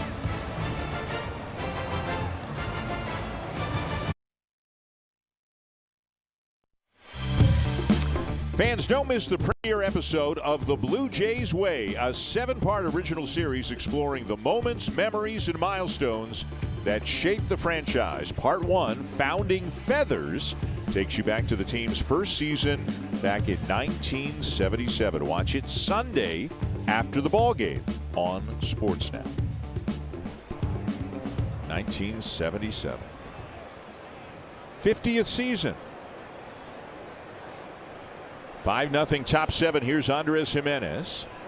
It's a lot warmer here today than it was there, right? Yeah, but you know what? A funny thing happened after the game last night. It is a lot warmer here today than it was there April 7th. I can vouch for that. But remember, within about 10 minutes of the game ending last night here, thousands of birds flying around. The fans are filing out.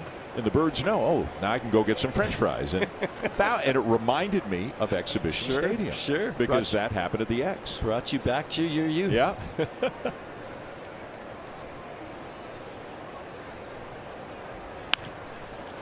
Grounded to third. Schmidt comes in and makes a good play for the out. Now, what our audience doesn't know, that crazy things can happen between innings here at Oracle Ballpark. And the fans are right in front of us here. And this guy comes up. He's a Blue Jays fan. He's got his hat. Hey, Dan, can you sign my hat? And you did. You obliged. So you had plenty of time before we were coming back on. It's funny. We're a little closer to the seats, and it's kind of open. And yeah, it's a little bit different here. You're leaving out one of the funnier parts of I wasn't leaving story. it out. Okay.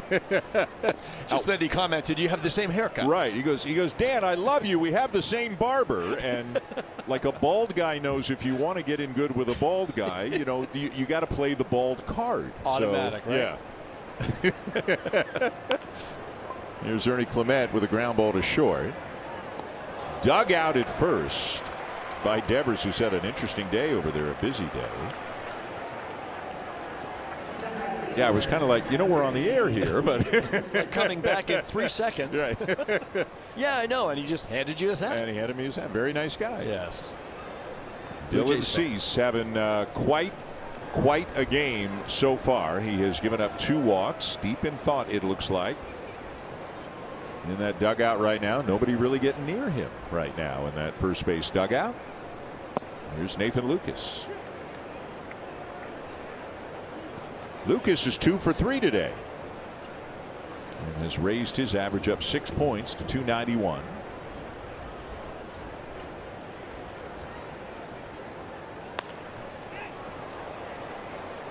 Down the left field line, but it'll find the seats.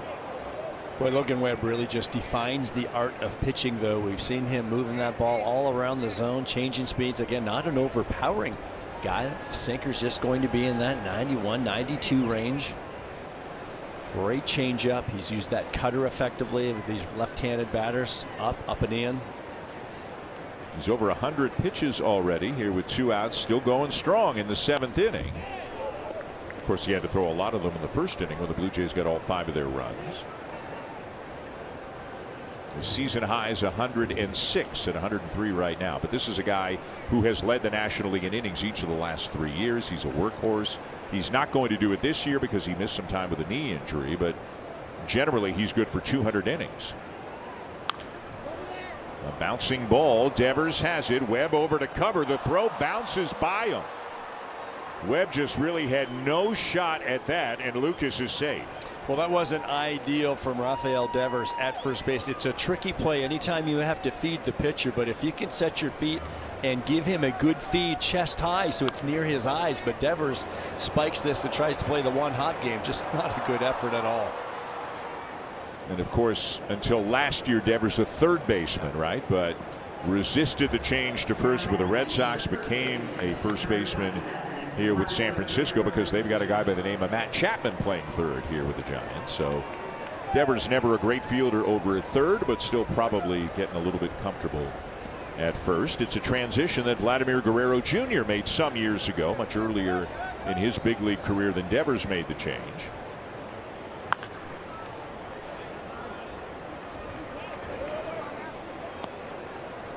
Guerrero is 0 for 3 on the day. And Logan Webb just continues to pound the sinkers at Guerrero. He sees the swing path. He sees the plane. Keeps sinking it in on him.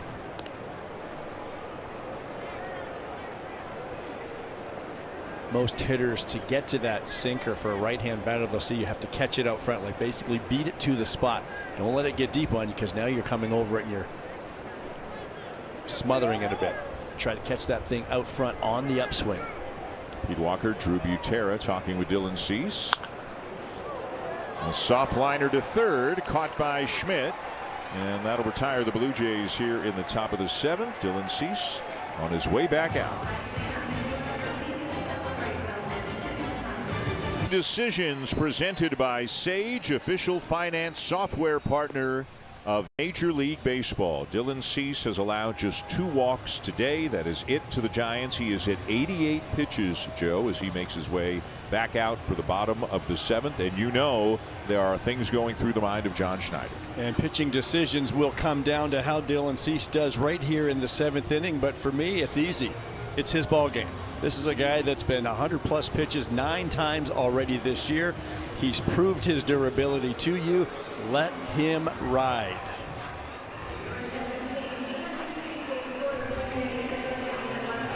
And one defensive change for the Blue Jays here, as John Schneider has sent Miles Straw out to left field. So he is out there in place of Jonathan Clase, as Casey Schmidt leads off the bottom of the 7th inning and pops one a mile up in the air to shallow right field. Over near the line is Nathan Lucas for a 1-pitch out. And those are big. You want to start being a little bit economical if you can. But Dylan has been in complete command all day, has not pitched under stress at all. He has been in absolute cruise control. Only had to go to the stretch a couple of times with those walks. A little bit earlier than normal to make a defensive substitution. 7th inning, and it's not like Clase even hit in the last inning, but you like it? Put Straw out there? Absolutely. That's where Miles Straw belongs when you have a lead late in the ball game. Here's Rafael Devers, 0 for 2 on a couple of groundouts. Ball 1.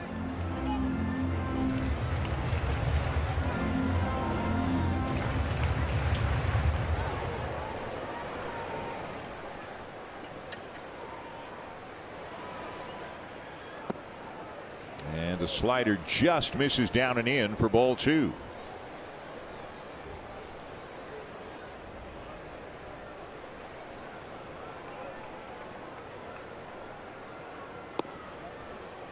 And now a miss away. So when a 2-0 count, a changeup to Devers that missed outside ball 3.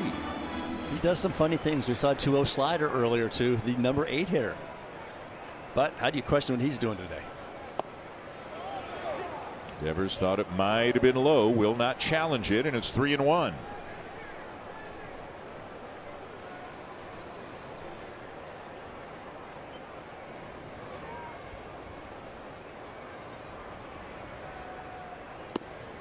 At the knees again, 3-2.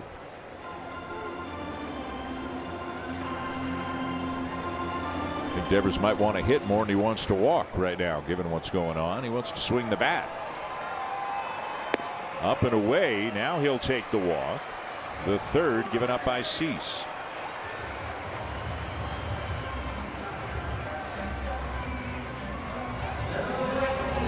So here comes Jung-Hoo Lee, who is 0 for 2. Cease now at 95 pitches.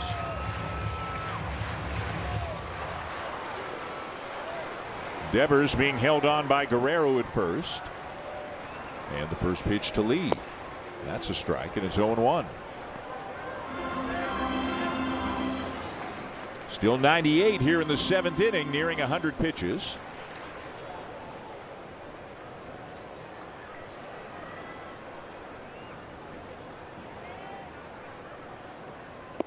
And a fastball drilled in, 0-2.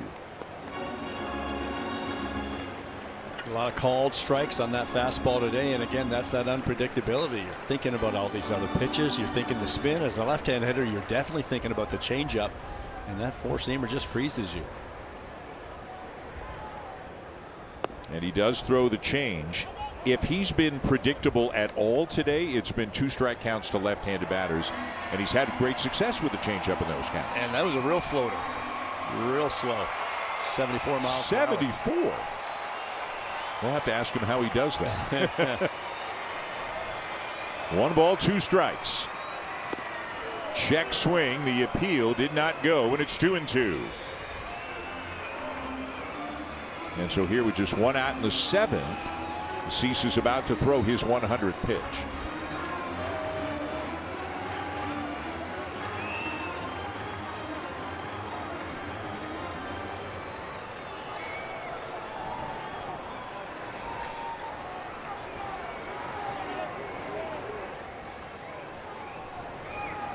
Now Cease has the sign.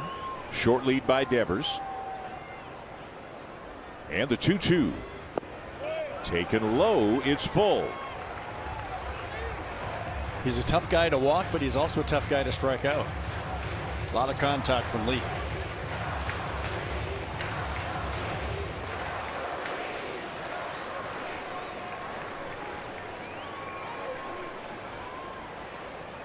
The 3-2. Ripped foul.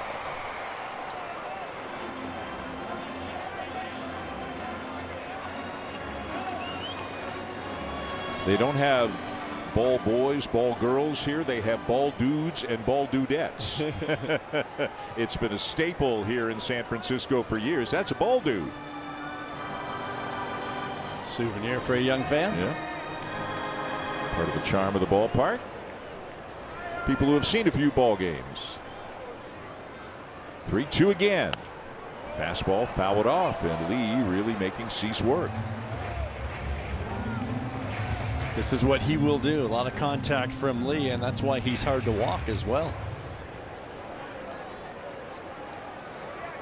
Couple of shakes, and again. Now has it. And the 3-2 one more time. Ooh, that hit his bat, right? I think it hit his bat, so it's still 3-2. Well, self-defense, just getting out of the way, it looked like, from that high fastball. Yep.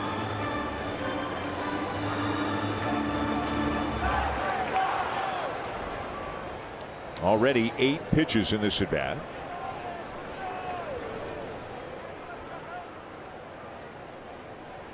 And another 3-2. And it's a fly ball to right field. Lucas going back, and he's got room just shy of the wall to make the play for out number 2. And the bullpen is up. Dylan Cease is over 100 pitches already, just in case. Jeff Hoffman is now up with 2 outs here in the 7th inning.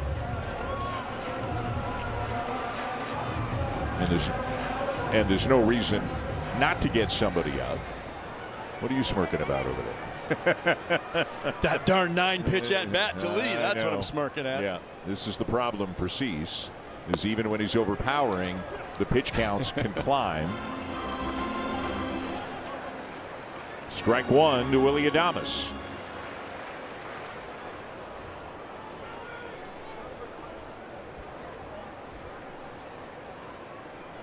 Adames a strikeout and a walk today. Up the middle, backhanded by Clement. The throw on a bounce is in time. A very good play by Ernie Clement to get the third out here in the bottom of the 7th. One more look going to break. Clement got to it, flipped it across on a bounce, and it's 5-0 Blue Jays at the end of 7. And time now for a Blue Jays Central update with Jamie.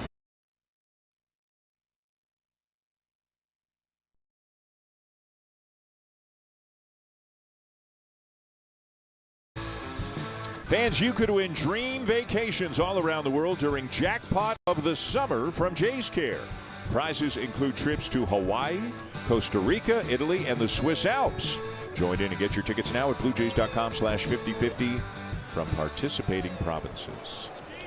5-0 Blue Jays. All 5 runs in the top of the 1st. New pitcher on the mound now for the Giants. Right-hander Spencer Bivens is in the game. As Logan Webb gave up 5 in the 1st and then hardly anything after that. But of course the Giants haven't gotten anything off of Dylan Cease. He has walked 3. That is it. He is at 106 pitches, and we can tell you because our cameras were following him.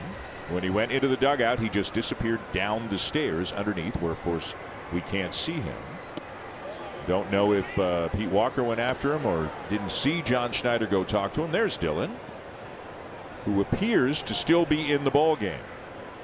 And it's at the point of the ball game where you're without friends. Nobody's talking to him right now as Springer fouls it off. And Jeff Hoffman was up as the 7th inning came to a close, but it looks quiet out of the Blue Jay bullpen right now. 106, Joe's a big number with 6 outs still to go. Is it? Why do you say that? Is that what we've done in this game? Yeah, maybe. As soon as the triple digits comes in? Maybe. This is a guy that does that in his sleep.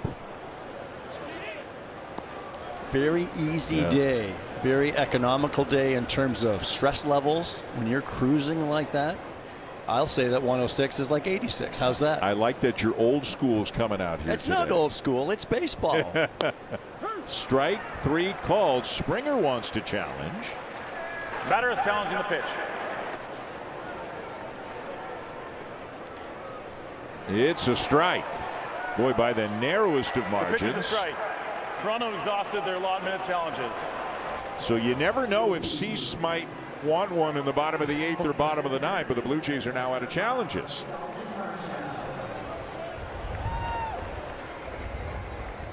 So 1 down, and here's Dalton Varsho.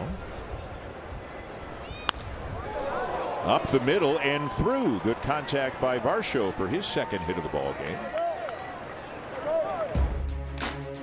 Get on Canada's best 5G Plus network and get closer to the action with Blue Jays tickets on us. Visit Rogers.com today to learn more. So Dylan Cease is the story here today.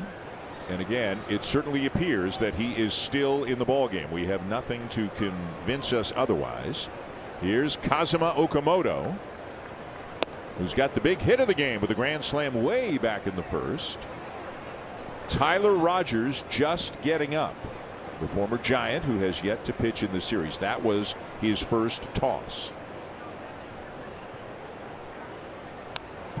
0-2 on Okamoto.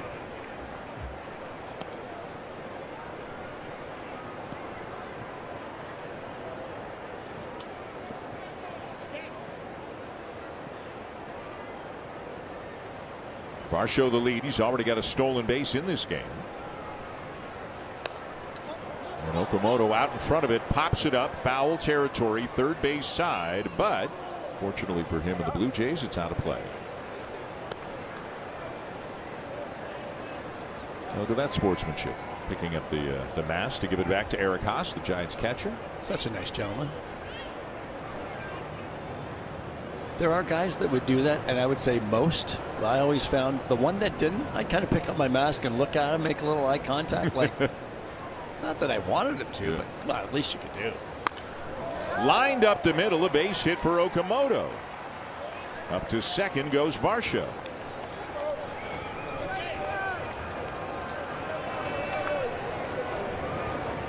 Okamoto gets this sinker in the middle of the plate, middle end, stays right back through the box with it. Now Kirk, who is 0 for 3 today and 0 for his last 14 overall.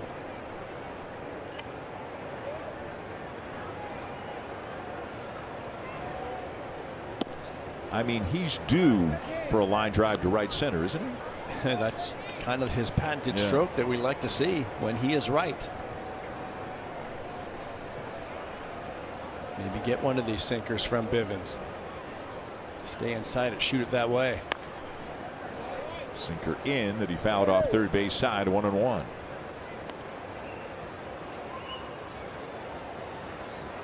Guys with sinkers like this that are running it in on you can speed you up and almost create bad habits. And you can see how far that ball was well in off the plate, but he still gets the swing from Kirk.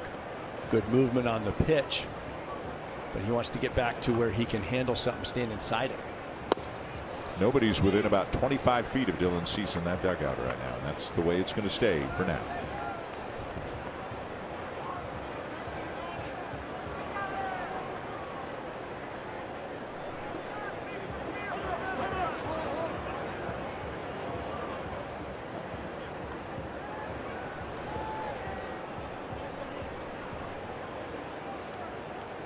Two on with a 1 out, 5-0 Blue Jays, and a 1-2 pitch upcoming to Alejandro Kirk. Down and away.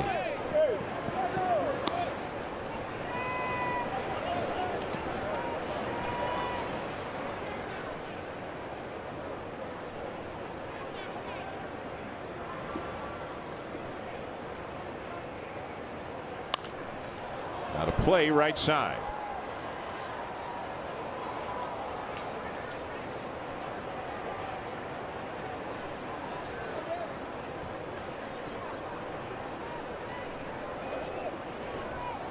Varsho at second, Okamoto at first. The Blue Jays trying to add on here in the top of the 8th inning. Feels like he's trying to do that Alejandro Kirk thing. You can see how Bivens really closes his body off, almost turning his back to you before initiating his delivery. Very unusual. He can keep an eye on the runner at second very easily because he's looking right out. He's right in front of him. And pitchers will do things for different reasons. I'm guessing it's an issue maybe he had with flying open or opening up a little bit too soon, just reminding himself to close off some more. First and second, 1 out, 3-2 pitch, down and away. Kirk works him for a walk, and that's going to load the bases. Well, that was a little more Alejandro Kirk-esque. Maybe a plate appearance like that can help Alejandro get going. Missed some pitches in the middle of the plate, but waited long enough to draw the walk. So they're loaded with 1 out. You know, you also think a little bit about Dylan Cease. He's been sitting in that dugout a long time already here this inning. Now we got a meeting on the mound. Blue Jays haven't added on. You'd love them to do that. But also, given what's going on, you'd kind of like Cease not to have to sit for too long to get back out there. Perfect timing for a breather before he ramps up to finish this thing off. 106 pitches through 7. Although, again, if you went to the University of Siddle and studied math there, it's 86. Or is it Siddle U or the U of Siddle? Call it what you want. So, but I understand what you're saying. Some low stress innings. It's not just the raw numbers. Sometimes it's the stress that you have with those pitches. I always felt catching guys in games like this where they're cruising through 6 and 7 and 8, and as a catcher, you're talking to your pitcher between innings all the time, and it's like a walk in the park. It's just one of those days where everything's kind of smooth, so it's not taking the same toll on your body. Miles Straw getting his first at bat. Didn't like the call at all, but remember, the Blue Jays are out of challenges. Straw came on defensively in the bottom of the 7th for Jonathan Clase. The 1-1, and he hits a ground ball to short. They could turn 2 here, and they will. They get him by a half step. Oh, the ball was dropped. I beg your pardon, the ball was dropped over at first by Devers, and instead of what would have been a double play to get him out of it, a run comes in to score. Junior Valentine, the first base umpire, did not put up his arm. I thought he was out too, Dan. He just watched Miles Straw pass first base because the ball was on the ground next to Devers. He missed the baseball. And he immediately looked at his glove. We'll wait for the scoring on the play, but either way, the inning continues. They get a run. It's 6-0, and here's Andres Jimenez.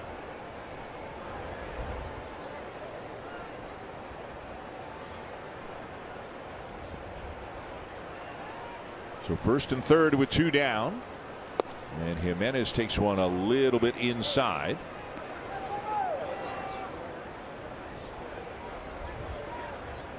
And it is going to be an error charged to Rafael Devers. So no RBI on the play for Straw. Runner going at first, pitch is fouled back. Usually, and fans have heard this a lot, you can't assume a double play. But actually, within scoring, if it's so obvious that the out should have been made and that something clearly wasn't done properly, the official score can charge a fielder with an error, and that is the case here in this play. That's the right call. Yeah. It was right there. He's still looking at his glove.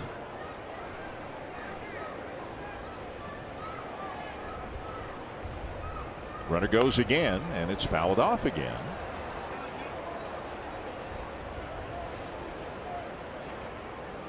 Poor Miles Straw just ran down to first. Now he's running hard to second twice. The calmest guy in the ballpark, at least on the outside, is Dylan Cease.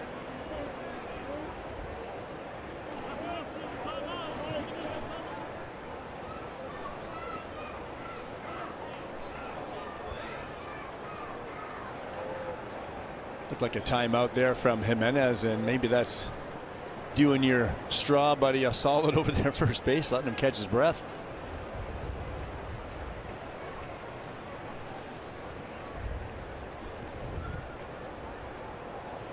He goes again, and it's fouled off again by Jimenez. Miles is like, come on, can we, like, one way or another, can we just figure this out? Either stop running or tell your buddy to put the ball in play, right? Come on, he's young.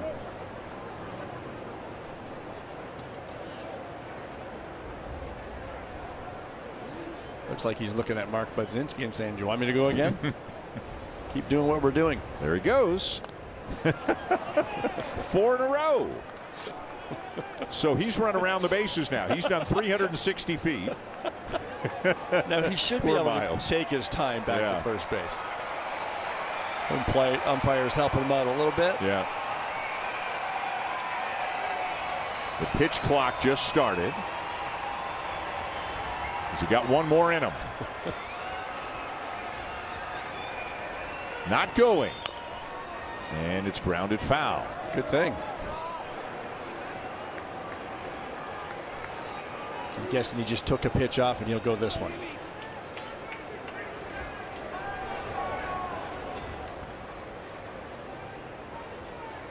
Cease waiting. They've added a run, but he's been in there for 15 minutes. This has been a long top of the 8th. There goes Straw, and it's grounded to the left side. This is going to be a tough play. Safe at first. Another run comes in on the play to make it 7-0. Let's see if the Giants are going to challenge. They will not. That'll be a base hit and an RBI for Jimenez, and it's a 7-0 game. What a nice job by Andres, fouling off a lot of pitches in that at bat, and he finally slaps this one the other way and just beats it out. Adames ranging to his right, fields it cleanly, really did all that he could.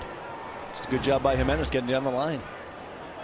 Now Ernie Clement comes up. Clement 1 for 4. Got it all started in the 5-run first with a base hit on an 0-2 pitch.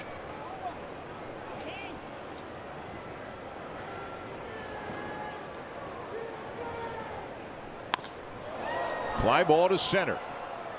Still going back Gilbert, but he pulls up and makes the catch for the 3rd out. The Blue Jays get 2, lead 7-0, and here comes Dylan Cease. 6 pitches so far. For context, the most pitches, the highest number of pitches Cease has thrown in a game this year is 110. The most he has thrown ever in a game in his career is 114. John Schneider does have Tyler Rogers up in the bullpen, but Dylan Cease is back on the mound to begin the bottom of the 8th. Here's Bryce Eldridge, 0 for 2 on a couple of strikeouts. Cease has walked 3 and struck out 9 here this afternoon.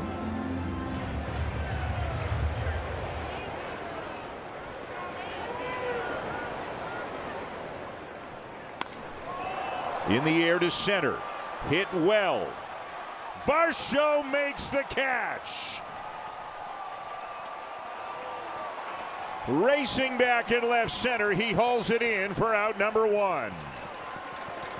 If there is a baseball hit to center field in a game in this situation, you want it hit when Dalton Varsho is out there. He gets a good jump on this ball, running to his right. He gets a little deeper out there where you see the 399-foot mark. Dalton knows there's a fence there, but I don't think he really cares. What a play.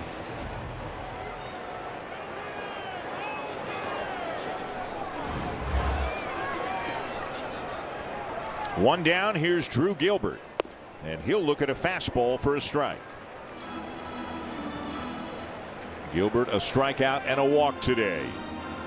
Well, I think Ernie Clement made a good defensive play for the last out of the 7th, but that Varsho play, the best defensive play made behind Cease today.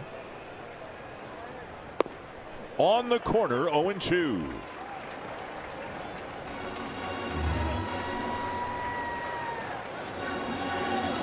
Never even peeked at the wall. He knows it's getting close, but he doesn't care. What a play.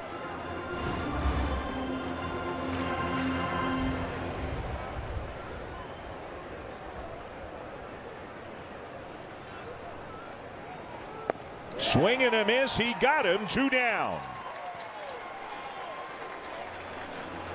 Don't see a lot of four-seam fastballs from Dylan Cease, but when he wants to go up top, he gets it up there. 0-2 up and above the zone. That's the pitch he used so effectively against the Mariners in that last start. Pitches just like that where he was getting a ton of swing and miss. And now a pinch hitter coming up for the Giants.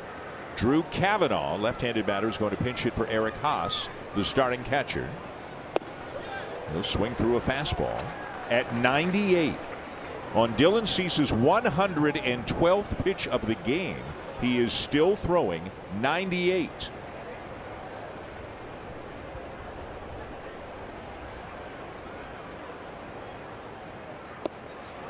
In there with a curveball, and he's out in front, 0-2.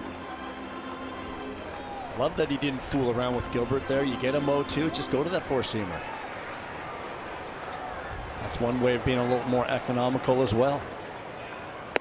Up and away. You see Kirk looking at his chart, his information, trying to see what they might want to throw here on this 1-2 pitch to Cavanaugh. 2 down and the base is empty. And the pitch. Got him. Strikeout number 11. And Dylan Cease with an efficient, quick bottom of the 8th.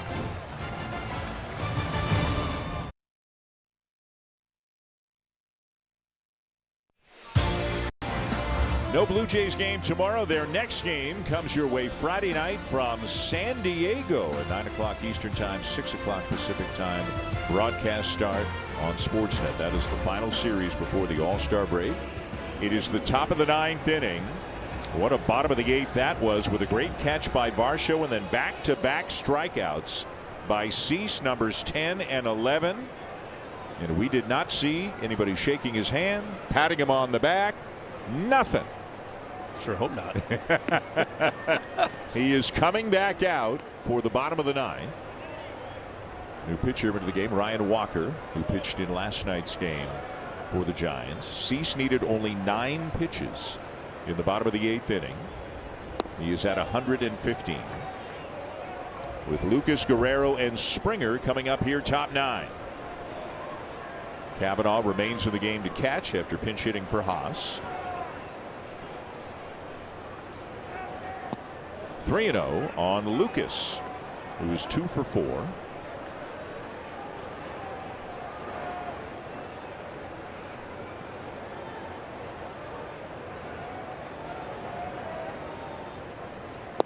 in there. 3-1.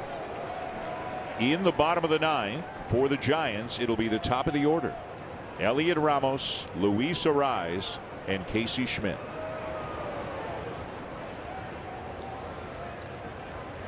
Inside, ball 4.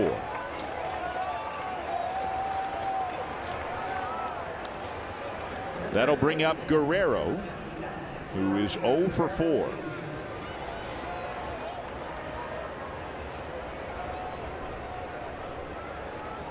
Average now down to 259.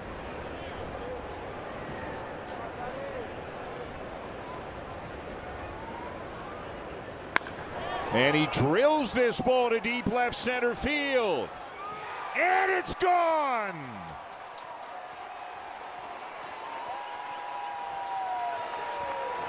Vladimir Guerrero Jr. absolutely smokes one to left center for a line drive 2-run homer.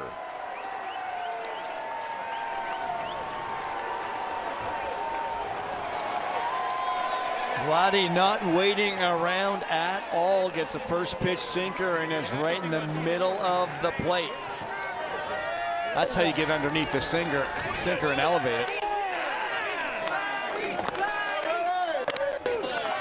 His first home run since June the 18th at Fenway Park in Boston. His 5th home run of the season. Maybe the Dragons helping Vladdy. Fearless. Whatever it is, whatever it was, boy, isn't that a good sign for him and this team, because there had been no hint of him being on the cusp of that with the at-bats today.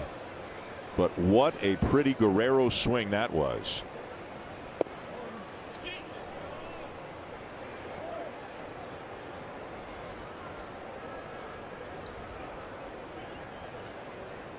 .108 off the bat, 419 feet to left center.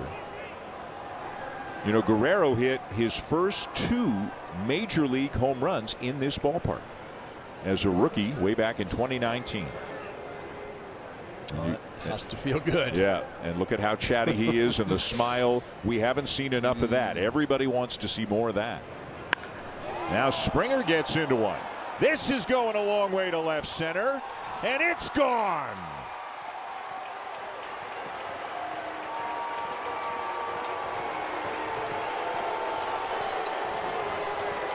Wear a jacket, now give it to your buddy. Vladdy is out to do the honors. It is 10-0.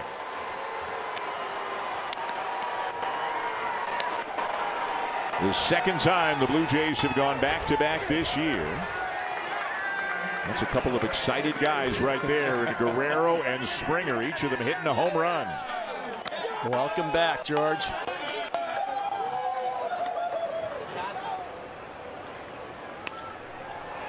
Dalton Varsho will lift one to shallow left for out number 1.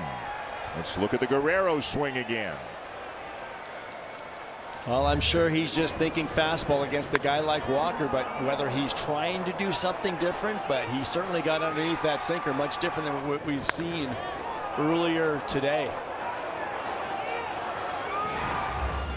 Always felt Vladdy's more of a line drive type hitter, that when he catches them out front and gets a little bit more air under him, the line drives can leave the ballpark. Here's Okamoto, who hit the grand slam in the first. He'll take a strike, and it's 1-1. We'll get to the Springer swing when time allows.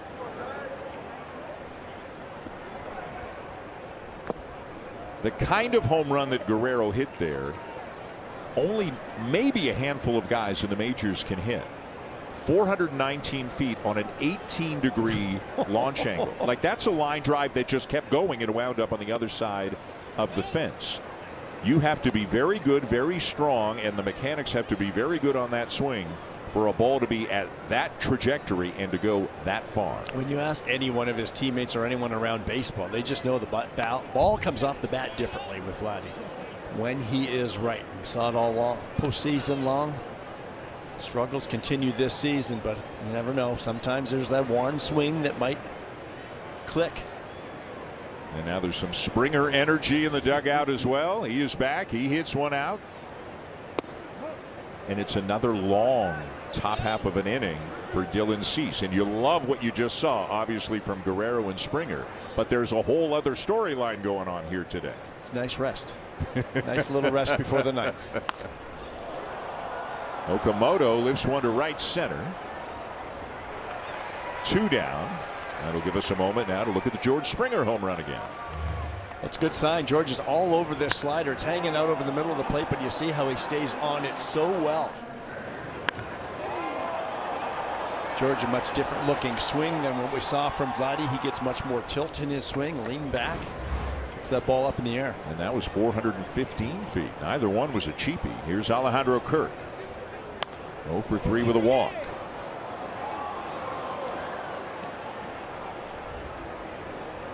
If you're Kirk, would you rather not be up right now? Would you rather be in the dugout with your pitcher, or nope, it doesn't matter? Yeah, okay. just keep doing what you're doing. You don't ever want to change up the routine of the ball game. He knows what he's doing behind the plate. He knows what's going on. When you get in sync with your pitcher like that, it becomes automatic. It's really kind of an autopilot between the battery right now. There's that crazy breaking ball from Walker that moves an unbelievable amount away from a right-handed batter. It's 2-1. Ernie Clement was actually giggling after one of those that he saw last night at how much it moved. Down and away, ball 3.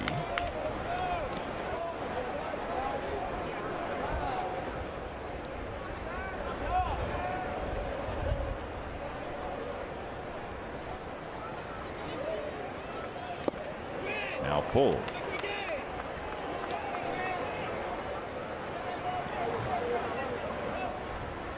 And Kirk will use his timeout. Dylan Cease and a dragon puppet. Whatever works.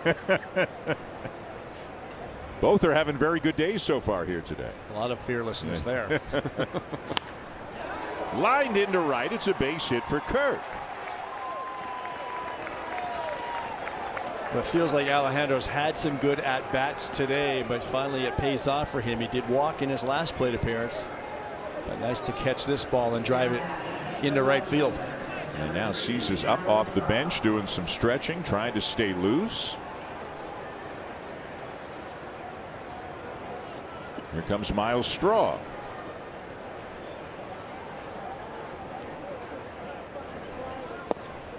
He'll take a strike.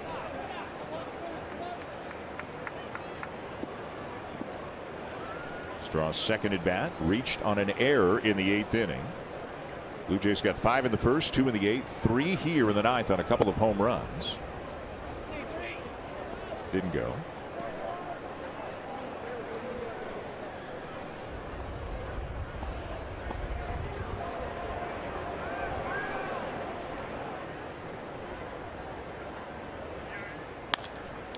Ground ball to short. Sliding stop. Adames to second in time to retire the side. Home runs for Guerrero and Springer have made it 10-0, and now we can turn our full attention to what is going on with Dylan Cease. He is on his way back to the mound. We are going to keep it right here. We're not going to go to break. There are a fair number of Blue Jays fans in the ballpark, and it seems, Joe, that each of them has a pretty good idea of what is going on right now as Cease makes his way back to the mound. Blue Jays fans are donning their gear, their jerseys, their hoodies, their hats, whatever it may be here in San Francisco. And they are thrilled and on their feet to see Dylan Cease toeing the slab here for the 9th inning. At 115 pitches, the most he's ever thrown in a game in his career, the most anybody has thrown in a game this season. But he is a horse, and there's potential history here. And John Schneider didn't blink, didn't ask him how he was feeling, didn't go visit him, didn't talk to him, just sent him back out to the mound. Manager knows how his pitcher is feeling by watching him perform his craft all afternoon, and Dylan Cease has been in complete control working with Alejandro Kirk behind the plate. 3 more big outs to get. There you go. Looks like he's getting loose in the corner, ready to go out for the 9th round. About to deliver a few more punches. A 9-round fight, and he has won the first 8. The closest call was the Bryce Eldridge fly ball to lead off the bottom of the 8th that went a long, long way to left center field. A great play, a fearless play made by Dalton Varsho to record the out. Everybody with a Blue Jay cap or jersey on has their phone at the ready right now. Again, it's the top of the order. Elliot Ramos, Luis Arraez, one of the toughest guys to get out in baseball, and then Casey Schmidt to face Cease here in the bottom of the 9th inning.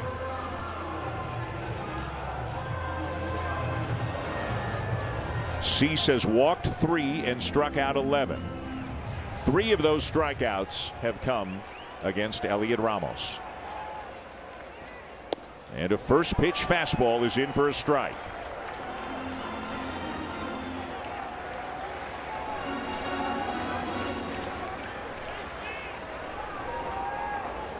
The 0-1 inside at the belt. 1-1.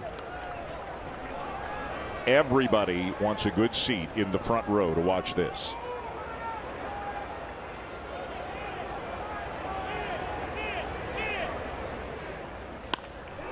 And it's lined into center, a base hit to lead off the top of the 9th inning. The first hit of the ball game for the Giants. An incredible performance for Dylan Cease here today, but unfortunately the no-hit bid comes to an end. Jimenez, Guerrero, John Schneider's already out. Tyler Rogers was ready if needed, and a standing ovation and a job well done by Dylan Cease. Just could not get those last 3 outs, but what an outing here today in San Francisco.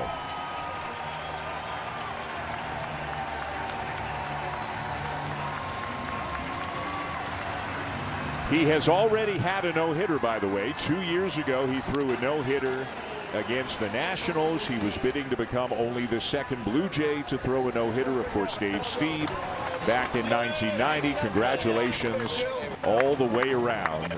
An incredible outing here this afternoon. Yeah, this is so fun for a team, especially a Blue Jays team that needs something to enjoy, and they've been enjoying it offensively. But to get a performance from Cease like that this afternoon, so close, did what he could, and Elliot Ramos, this is a tough lineup to shut down 4 times, and if it wasn't Ramos, Arraez was next. This was going to be a tough 9th inning, but give credit where credit's due. That pitch has been a great pitch all afternoon for Cease.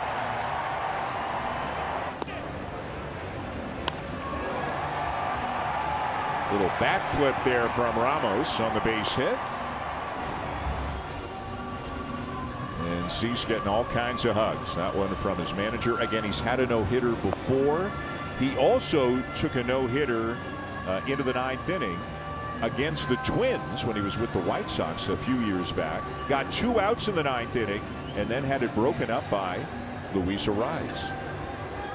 But today he goes 8 innings plus a batter, gives up just the 1 hit.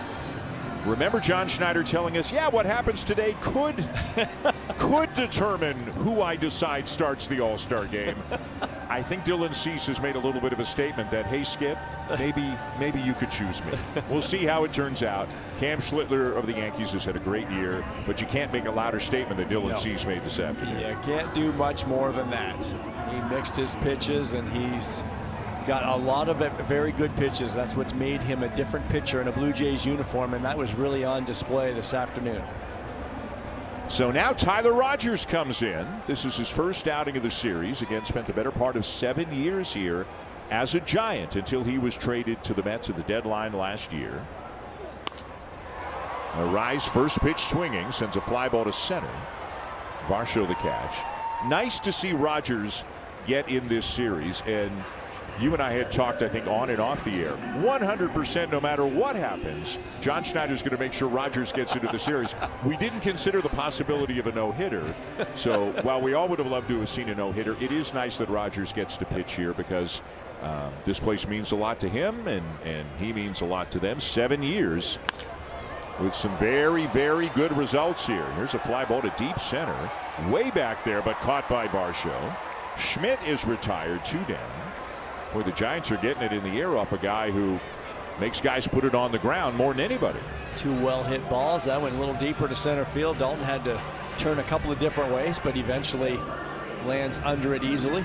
They had a nice tribute video for Rogers on Monday night, thanking him for the great work he did here for 7 years. Dylan Cease, 8 innings plus a batter. Phenomenal performance, 11 strikeouts.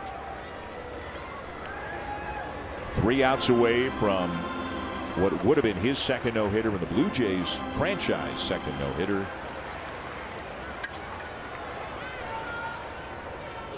I'm sure when he talks about it, as now Kirk is challenging, but the umpire didn't see it. Oh, they don't have any challenges. Never mind. They don't have any challenges. I'm sure when Dylan Cease speaks after the game, I don't know if he'll be broken up about it. I mean, disappointed, sure, but as we've gotten to know him, a very thoughtful guy. And this is going to be it if this ball is caught, and it is by Guerrero, and that is a 1-hit shutout for the Toronto Blue Jays. Cease the first 8, Rogers the last 3. An incredible performance. Really one of the best games any Blue Jay has ever pitched. 8 innings, 1 hit, 3 walks, 11 strikeouts. And they break out the power bats as well. Okamoto, Guerrero, Springer. And now the hugs can really come. Everybody going to tell Dylan Cease what an incredible job he did today. You're going to see a lot of smiles. And I think even though he was unable to get the last 3 outs, Joe, I think he's going to be thrilled and take a lot of pride in what he did here today. We may have a chance to hear from him momentarily. It is elite stuff, and when Dylan Cease is on, that slider that he was throwing to the right-handed batters today from the Giants was just outstanding. Continue going out there and mixing his pitches well, both sides. And he is on the field with Hazel May. Thank you very much, Dylan Cease. Congratulations. A phenomenal outing. I know you have to be disappointed. Take us through what's going on in your mind when you stepped out on the mound for that 9th inning. Not a whole lot, really. I was just in attack mode. You know, previous inning we kind of planned out how we wanted to attack, and I just wanted to mix it up a little bit right there. I probably should have thrown a slider, but if I get that sinker a little more in, maybe it's good. I don't know. That's baseball, you know, but it's a good one. It was a very, very good one. Dylan, listen, you're so humble. It seemed like you had everything working this afternoon. What about the game plan led you to the kind of success you had this afternoon? I think I was just throwing strikes, really, you know, getting the ball in the zone. I think, really, I feel like I commanded everything besides my changeup, so I think it was a really good mix, getting the ball where we needed to get it, and then just trusting and attacking. You had a lot of first pitch strikes. I mean, you have to be pleased. And how much of a factor is that when you're just pitching the way you did this afternoon? Yeah, it's the name of the game. It makes our lives way easier. You know, those outings where I only go 5, it's because I'm 2-0 everybody. So really, I really have tried to focus on not beating myself, you know, and I think this first step with that is getting it in the zone early. You had some terrific defensive plays behind you, Dylan, in that bottom of the 8th. What's going through your mind when you saw Dalton Varsho make that grab by the wall? Yeah, I mean, that's usually a couple of those happen every no-hitter. You know, Erndog made the play up the middle of the previous inning that wasn't easy. So, you know, I try not to let myself get too carried away when I'm in like the 5th, 6th with no-hitters, because it's just, you know, I mean, any little thing, it's a hit. So, you know, when you start seeing stuff like that, you're like, man, maybe it is my day today. So, I don't know. How many strikeouts did I have? You had 11. Thank you very much. Right. That's pretty good. You said you're happy with that. Before I let you go, you signed on with this Blue Jays organization because you felt that they would take your game to the next level. As you made your final start in the unofficial first half of the season, what have you thought about your first half? How would you assess your performance? I think it's been good. You know, I've had a lot of really good starts, and there's a couple starts, you know, I've had a handful that I'm really not happy with. Really, those starts, like I said, where I beat myself and I throw too many balls and all that, it's extremely frustrating. So, you know, at the end of the day, I mean, I'm going to the All-Star game.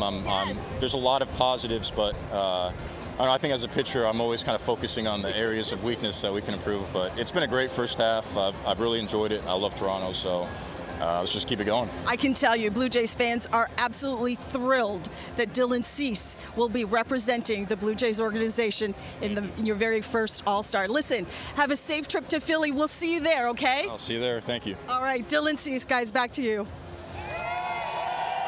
Hazel, thank you. So maybe a tiny bit of disappointment, but a lot of pride, as there should be for Dylan Cease. An incredible performance here this afternoon. Let's send you to Blue Jays Central right now. Once again, here are Jamie and Caleb.